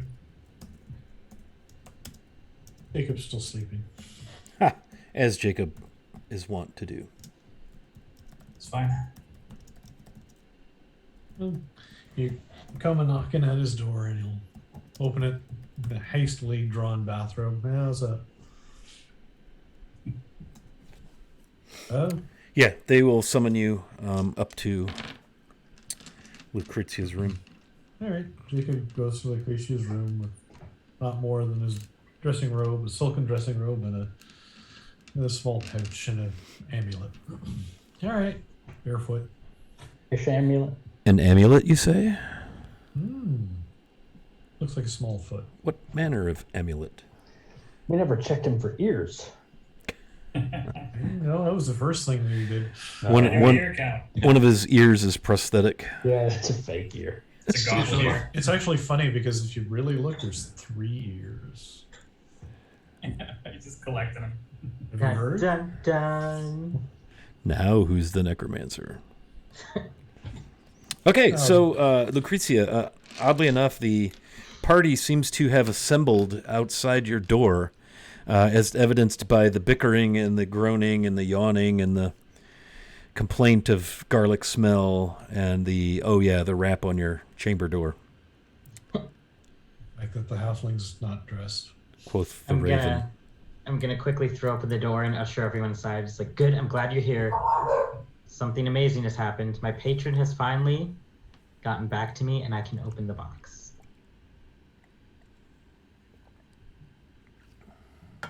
Once the box is open, I will want to cast the same spells on this weapon as I cast on the box. You can certainly do that, but the box will be closed again, and the weapon will stay inside the box after you identify it. And detect its magic. Certainly. If that puts you at ease. Let's get it on.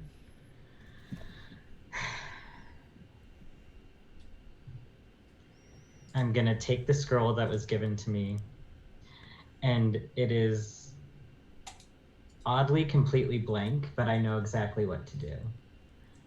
I take it, straighten it out, like you know how when you shake construction paper and it makes that thunderous sound? And I slice my good hand along the edge of the paper. The blood- Paper cuts. The blood causes runes to form on the page, but they bleed through, and like, you know how blood drips in water and it like sort of feathers out? That does its way through the air, swirling around the box and seeping into what could very well be seams and cracks, causing the very same runes that were written on the paper to be written on the box. As this happens, the room grows cold, and it's like a fog has rolled in upon the sea because it has blown in the doors, the open doors to the balcony, and it swirls, and most of it holds, as you would surmise, close to the floor because of its density compared to that of the non-moisture laden air above it, the warmer air. And the room fills with this cold, just chilling fog.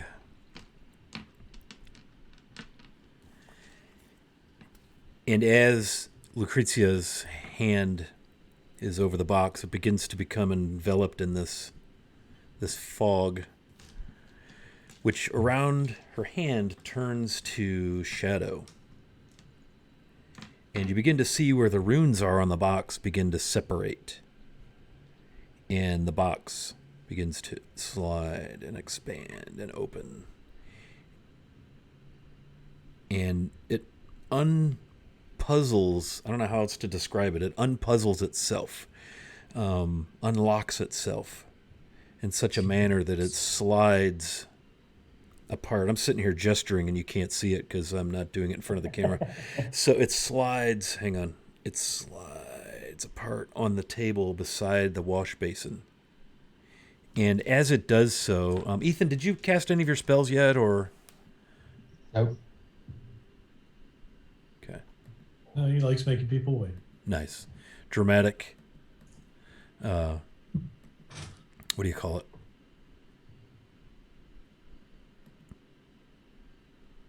Dramatic. Dramatic effect. Theatrics. Theatrics, in fact. And you see in the box a dagger. I'm going to put an image somewhere in a place where you all can see it. Or not. You have an accord. Oh, I can't. So it's fully made of all the same material. It appears to be silver. And it has a very short blade, perhaps 7-8 inches. It's curved. The handle itself, there's no separation between handle and blade.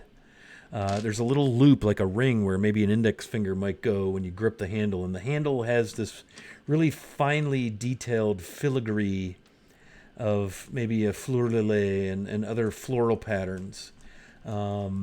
Part of the handle is smooth. There's almost like a flower head on the very knob, and the handle's kind of arced, this manner. The handle's shorter than the blade. It looks like a very utilitarian, like one good would really cause a problem for the recipient. The blade tapers to a point and curves, right? And in fact, there's a little barb at the top of the blade, very, very sharp, with a tiny hook, that if you were to plunge this blade into your victim and tear it out, would cause severe tearing and excruciating pain. Would be very easy to plunge, twist, and then use that, because that entire hook has a keen edge, and you could use it to open a person. Very nasty. Incredibly sharp. Oddly, the blade itself, the handle, the patina is a bit scuffed. It's not gleaming radiant silver. It's somewhat scuffed. I'm just desperately trying to get this image for you. I can try to send it to the group. Got it. I got it. Or if you want to drop it in the game Discord, that's fine. I shall. And there it lays.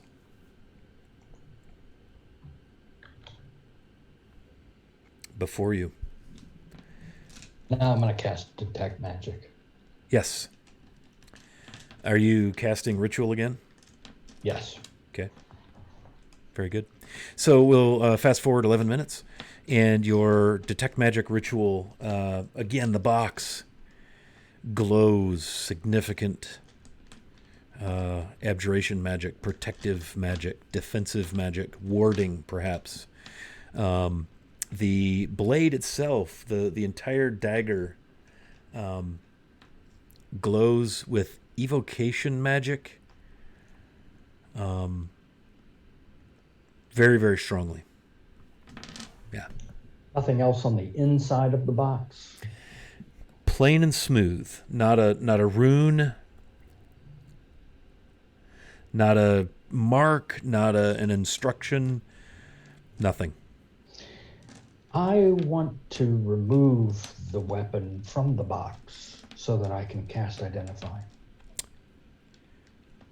Feel free to, you as DMs across the world would say, you may certainly try. I'm saying that to Lucretia. I would prefer if you just laid your hand on it in the box. My concern is that the abjuration magic of the box might interfere with my spell, and so I want to hold the weapon.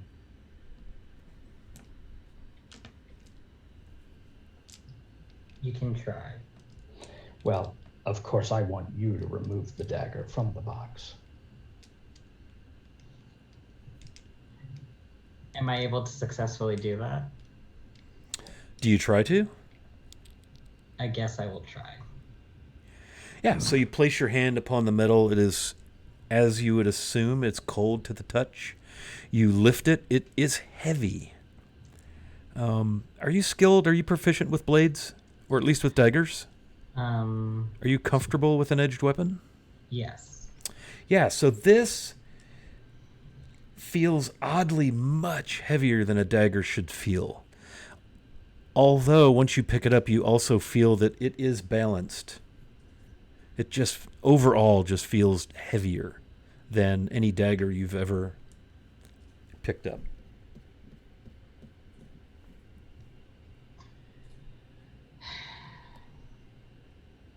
I will hold on to it as you place your hands onto it. I'm not letting go. I cannot trust you entirely with this. This is as far as I am comfortable letting you look at it. As we're going through this, anybody who wishes may roll perception.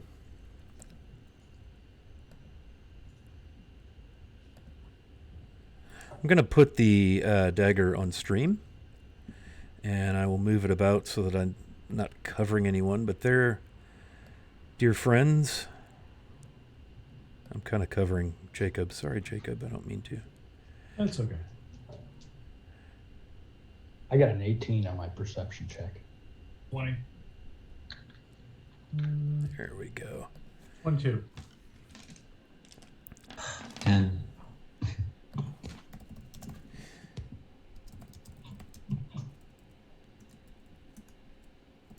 Anyone above an 8 will notice at some point during all of this spell casting and tension and all of this stuff that the fog seems to have evacuated itself, pretty much left the room, back through the open balcony doors. Ethan, you've cast Identify at Dagger. the dagger Yes. while holding it jointly with Lucrezia. Is that correct? Yep. Yes. Yeah. So each of you has got that sensation of, man, this is heavy. Like, man, I've never felt a dagger this heavy, and yet it still seems quite usable and fine. It is a dagger of legendary proportion. It does require an attunement by a creature of a good alignment. It is known as a talisman of pure good, but it's a dagger. This particular weapon would imbue or inflict grievous radiant damage upon a successful hit. It has quite a bonus to hit. It is sharp as sharp is.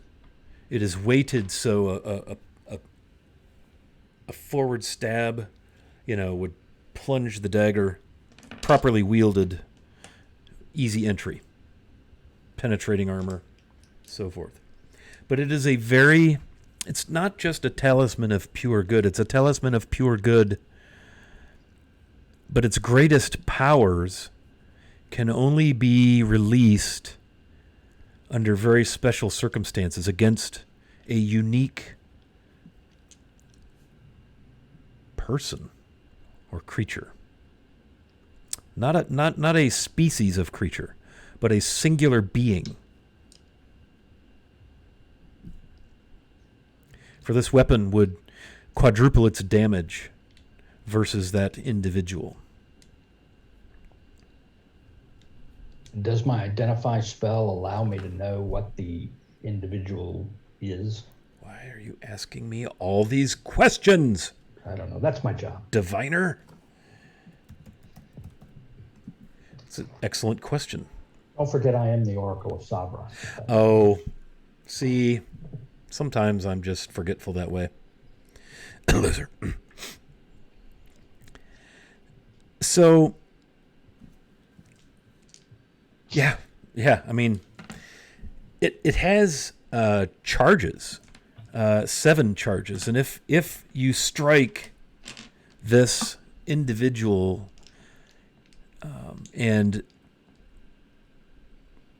assert your will to expend the charges, all 7 charges, it would do this quadruple damage versus that individual. The individual's name is Draga Nicodemus.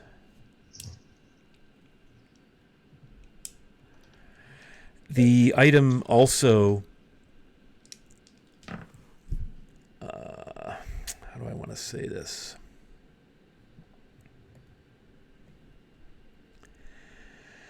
It works, or is actually, it doesn't work as, it is a holy symbol. You see etchings upon the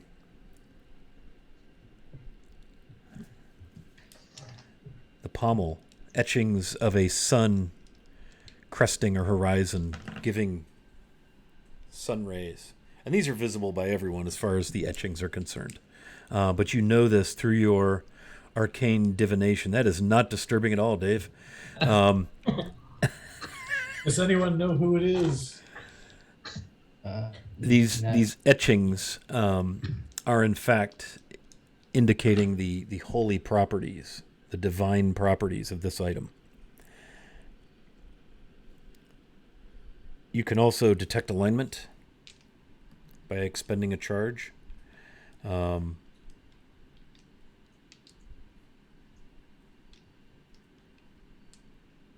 And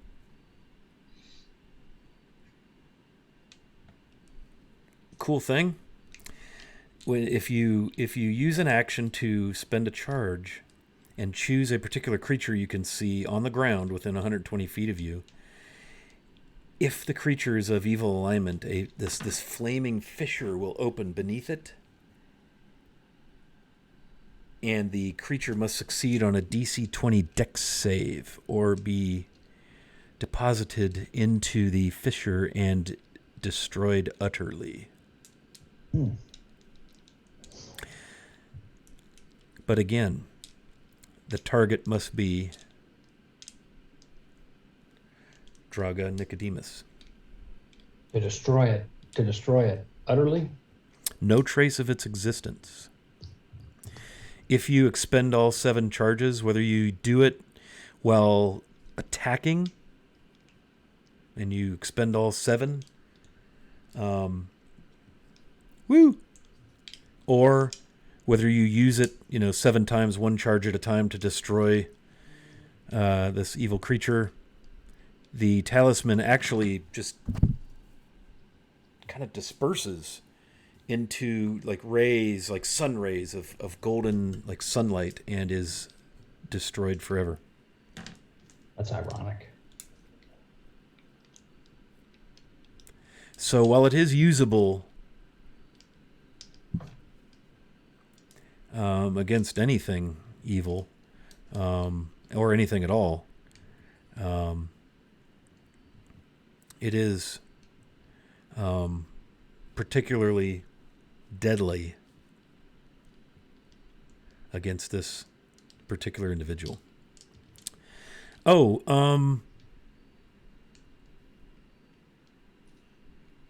What? Yeah, hang on. I'm going to send a couple Zoom messages. So that's what you've gleaned from this item. But it has to be wielded by someone of a good alignment. Yes. I'm gonna take it from Ethan now and put it back in the box.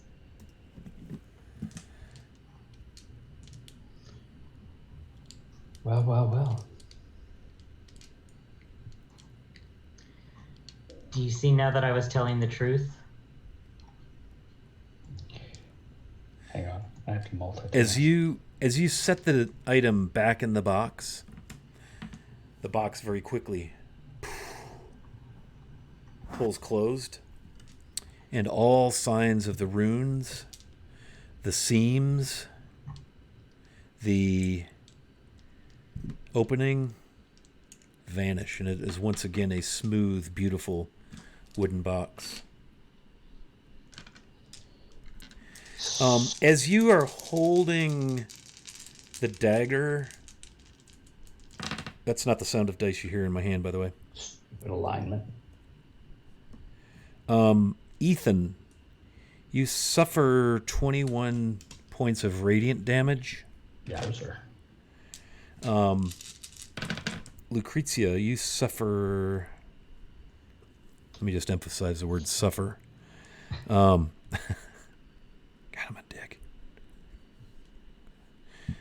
Sorry, trouble mathing. 17, 23, 27 points of radiant damage. Very, very clearly from the dagger. Love this thing. I'm going to say, ouch. Yeah.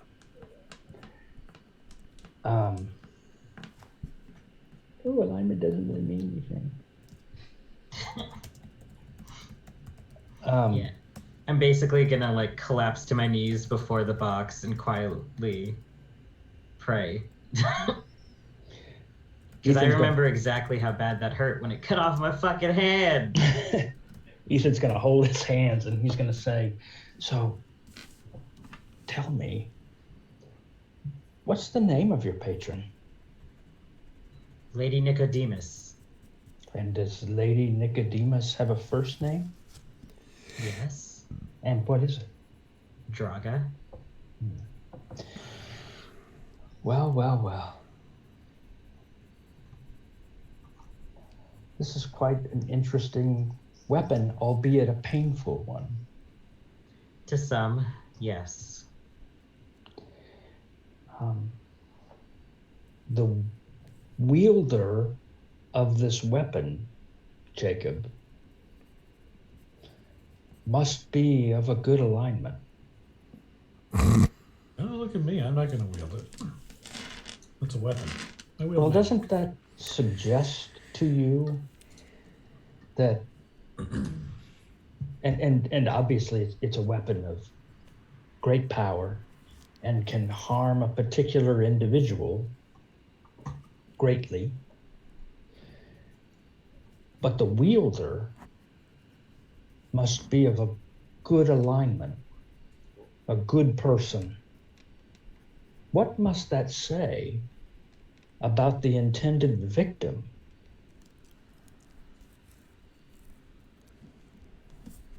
That's People speculation, kill isn't good it? people. Overruled. It seems the intention of whoever made this may have been just. In which case, I struggle to find fault with that. You have put me in a zone of truth. You have made me put my patron in danger by opening this box, and you have made me suffer burns worse than standing on the sun, and you still question whether or not I've told you everything that is the truth. She is a good woman, and I'm asking for help. If you believe she's evil, fine, say so, and I'll be on my way. But I have had enough of these childish games. Will you help me or not? So, Jacob, since you are a man, I guess, of the cloth, this weapon, as I said, must be wielded by someone who is a good person. It will do a great, and did do, a great deal of radiant damage to those who are not necessarily of that alignment. Awful. Just arches his brow, looking at both of them who are hurt. And it will do a massive amount of damage to this patron of hers. Radiant damage. It's a holy symbol of some sort. I don't believe I'm familiar with the markings to tell you whose holy symbol it is. But it's a talisman. It's a talisman of pure good. I'll wiki VA Chris there, Ethan. I will spec it out to you since you're the one that got all the specs, so that you have that. Thank you. So here's the question that really matters. This doesn't affect us.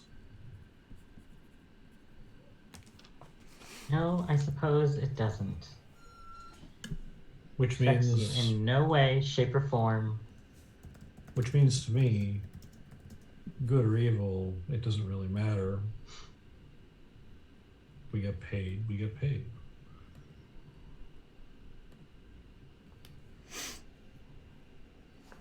I mean, obviously, it's not going to fall into any of our hands anytime soon, so using it in the Blood Wars, Ethan, is not going to be a good time for you. I certainly don't intend to touch it. I can assure you of that. Didn't look like it was very comfortable. I've got no interest in it. Talisman of pure good. How could anyone even want to destroy something like that? Well, sometimes the world's better off without powerful weapons, good or evil. Talking to a weapons maker. Yeah. Well, weapons don't kill people, the people behind them do. And this one specifies that the wielder must be Of goodly alignment, moral ethos, people like myself. And I assume you. Well, My point is simply that it doesn't affect us because it affects a small plane somewhere else. I'm not indifferent to the blight, but as I see it, the weapon is sequestered away from the intended victim. I do understand the desire to get it more permanently removed. I don't know that we have the means to do that. Did we learn from all of this, Ethan, how to destroy the weapon? Indeed, I did learn that, Jacob. Well, there we are. Would you like to know how we can destroy this weapon? If you insist. We could plunge it deep in the heart of Dragon Nicodemus and use all 7 charges. So by killing my patron, we can destroy the weapon. Is that what you're telling me? It's ironic, isn't it? Don't you think? Maze is filled with necessary contracts. So there's a dichotomy problem here. Well, I've always seen the world in shades of gray, rather than black and white. And but in this instance, although there are still shades of gray, this weapon was clearly created by someone of good alignment. You So suppose. we can't open the box again, so we've missed that opportunity. Well, why would someone of an evil alignment create a weapon that only someone who's good would wield? Why couldn't someone of an evil alignment hold hostage someone of a good alignment to force them to make a weapon? That's even just too linear. An evil creature could make this, put it in the hands of a goodly creature, point it towards the intended target, and with enough manipulation, Lord knows I can do that myself. Basically launch the arrow at the heart of the enemy.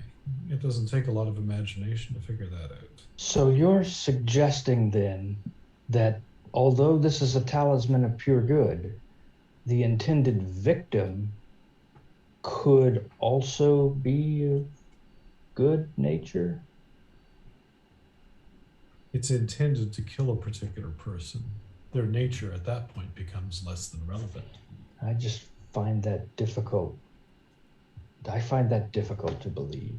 But Does it also make sense that any attempts to destroy this may also incur that we may need to work with some kind of force of evil to counteract it? Or worse, you may end up becoming evil because you destroy it. That's why I'm here. Right. So the only known way to get rid of it is plunge it in the heart of your patron, which doesn't sound like something you would be desirous of.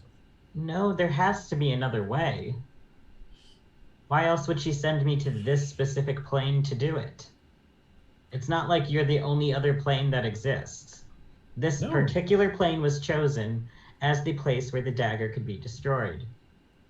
That much we knew.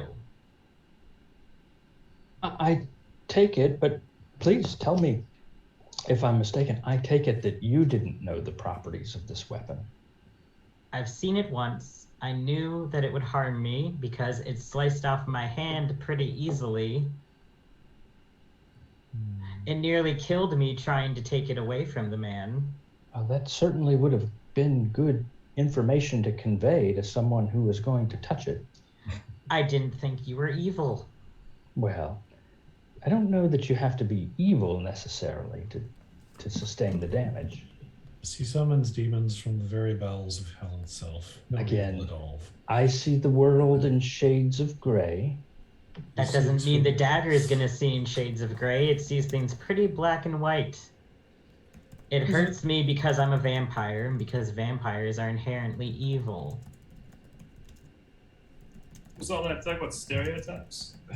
Look, I don't abide by the stereotypes, but I know that some rules are followed by certain people. Whoever made this dagger believes that I'm evil inherently based off of what I am. Perhaps the key to destroying it would be more information about whoever made it. Who did you get it from?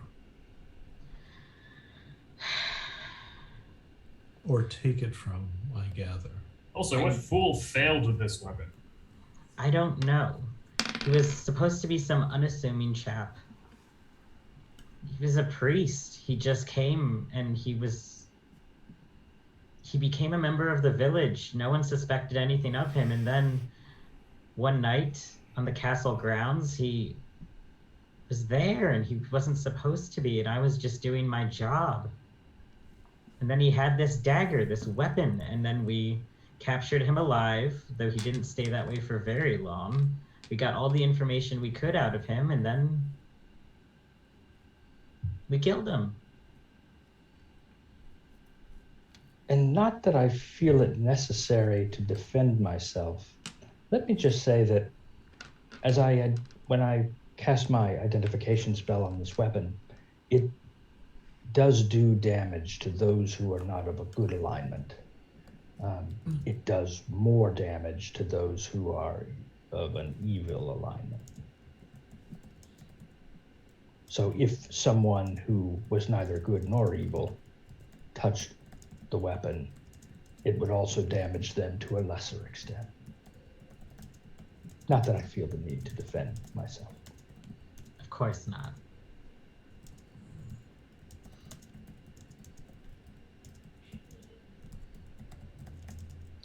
Well, I see the world in shades of gray, not black and white. the creator is probably less of a problem. We'll probably not get anywhere near them, to be honest. I agree. I think the question is this weapon worthy of completing the task it was intended for, I guess, is the real question. If we destroy the weapon, are we preventing something we should be preventing? Is it even for us to decide the answer to that question? Perhaps not. I've been wondering this whole time. I'm not sure I can destroy this weapon. More so, I want to wield it myself. I have no interest in it. I will say that the markings on it and the very radiance that it emits Isn't it beautiful? come from the Morning Lord himself, Lathander. So, somewhere along the line, someone of that faith was involved in the creation of this. That certainly explains why it was brought to this plane of existence. Well, like most gods, they take forms in all planes. It's just a matter of knowing who to talk to. I suppose that's true. Anyway, I don't think we're going to solve this today. And I have to get dressed. That was an interesting demonstration. Well, it was a painful one.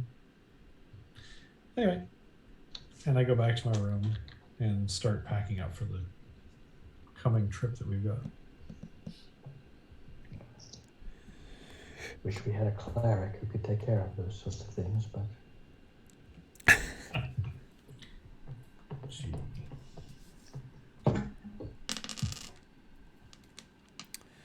So there you all are, except for Jacob, who's gone back down to his room. What are you remainder of you doing? Look, if you don't want to help, just say so. I'd rather not waste my time over more headache-inducing moral quandaries about my job. Currently don't want to help, but I am fascinated. that was spoken, Lucretia, like a true mad person. And Suppose you it takes don't. one to know one. Perhaps. Perhaps it does. Regardless, I'm going to get breakfast and drink.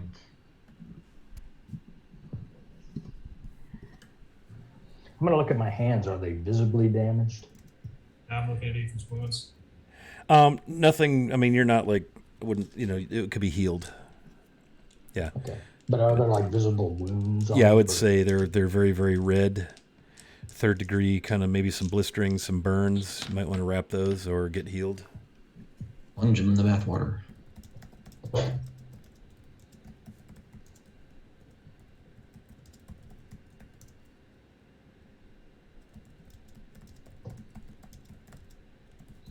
Well, we certainly find ourselves in interesting situations. Get dressed for the ley line.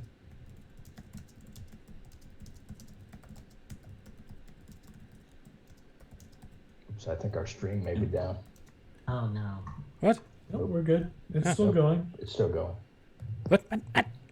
No stream. We're good. Never mind. It's good. No Ethan's gonna again. Ethan's gonna go back to his room and gather his things, especially all his notes that he made before going down to the party about all his plans. He's gonna gather those and secure them safely. He's gonna bundle up the papers where he made all the modifications to his plans.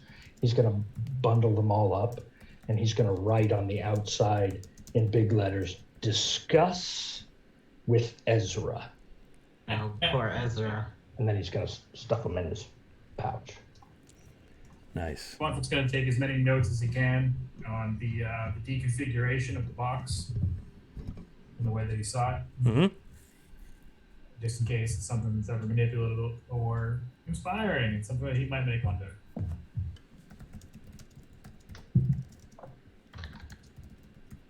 Puzzle boxes are fun.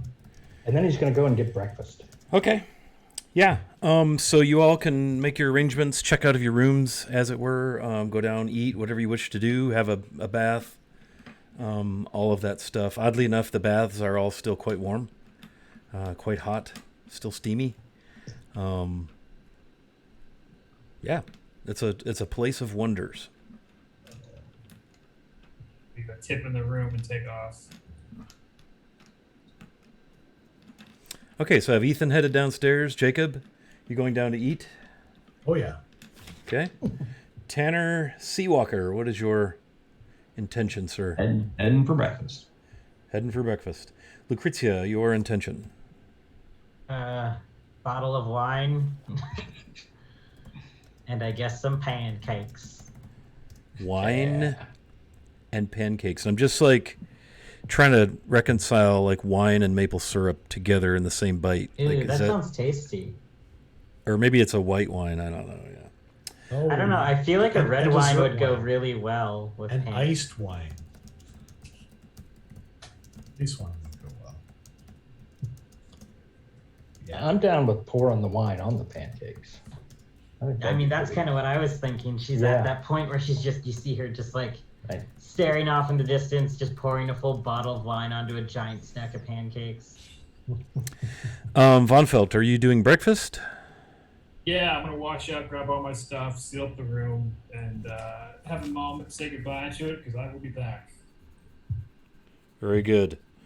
All right. Well, I think that's a perfect spot to close our session. It seems that next session will open with some decisions. Who's doing what? Will they help their new friend? Or will they Friend. decline to help Is their she a new friend? new friend? I mean, whew, great RP tonight, kids. I love, love. We've got a challenging narrative in our story, and I love it. So thank you to Gideon for bringing us an awesome curveball arc RP thing. And I love that each of you is wrestling with being true to your character in this. And I don't know, man, the stream is looking horrid. I don't know what's going on there, but Yeah, we're losing some frames. we're for losing sure. we're losing frames, Captain. So to that end, I'm excited to see how this turns out, and thrilled to have this wrinkle in the narrative. And so let's go around real quick and do some outros, and we'll start. Gideon, why don't you outro us? Tell us a little bit about yourself, where we can find you, or what you do, or whatever. You can basically find me in Wiley's Discord or just on Twitter under Gideon the Inside. And I really don't do anything on the internet except this, so you find me here every Wednesday. I'm gonna go make some pancakes and drink some wine. Nicely done. Excellent, Smithers. Very well. Let's go to Jacob Everfleet. Hey folks, Dave Haywilson, and I am Haywilson on most of the social medias. I play here every Wednesday. Thanks for coming out. Also play here every Monday, so join us next. Are we playing next week, or are we having one of those break things again? Monday I cannot, so we'll have to decide if we want to play a different night or what. But yeah, Monday I can't. Yeah. So normally on Mondays, when life does not intrude and our beautiful DM doesn't get sucked into something. It has been intruding mightily lately too, so we've got to try to get back It's on all track. Very good. And yep, that's it. Awesome, my man. Awesome. Von Felt, Matt. Hey, I'm Matt. Dungeon Glitch on the online, primary Twitter. I own Jump Firefly. We make nerd shirts. This is a retired one, actually. But yeah, that's pretty much it. This is the only game I play in.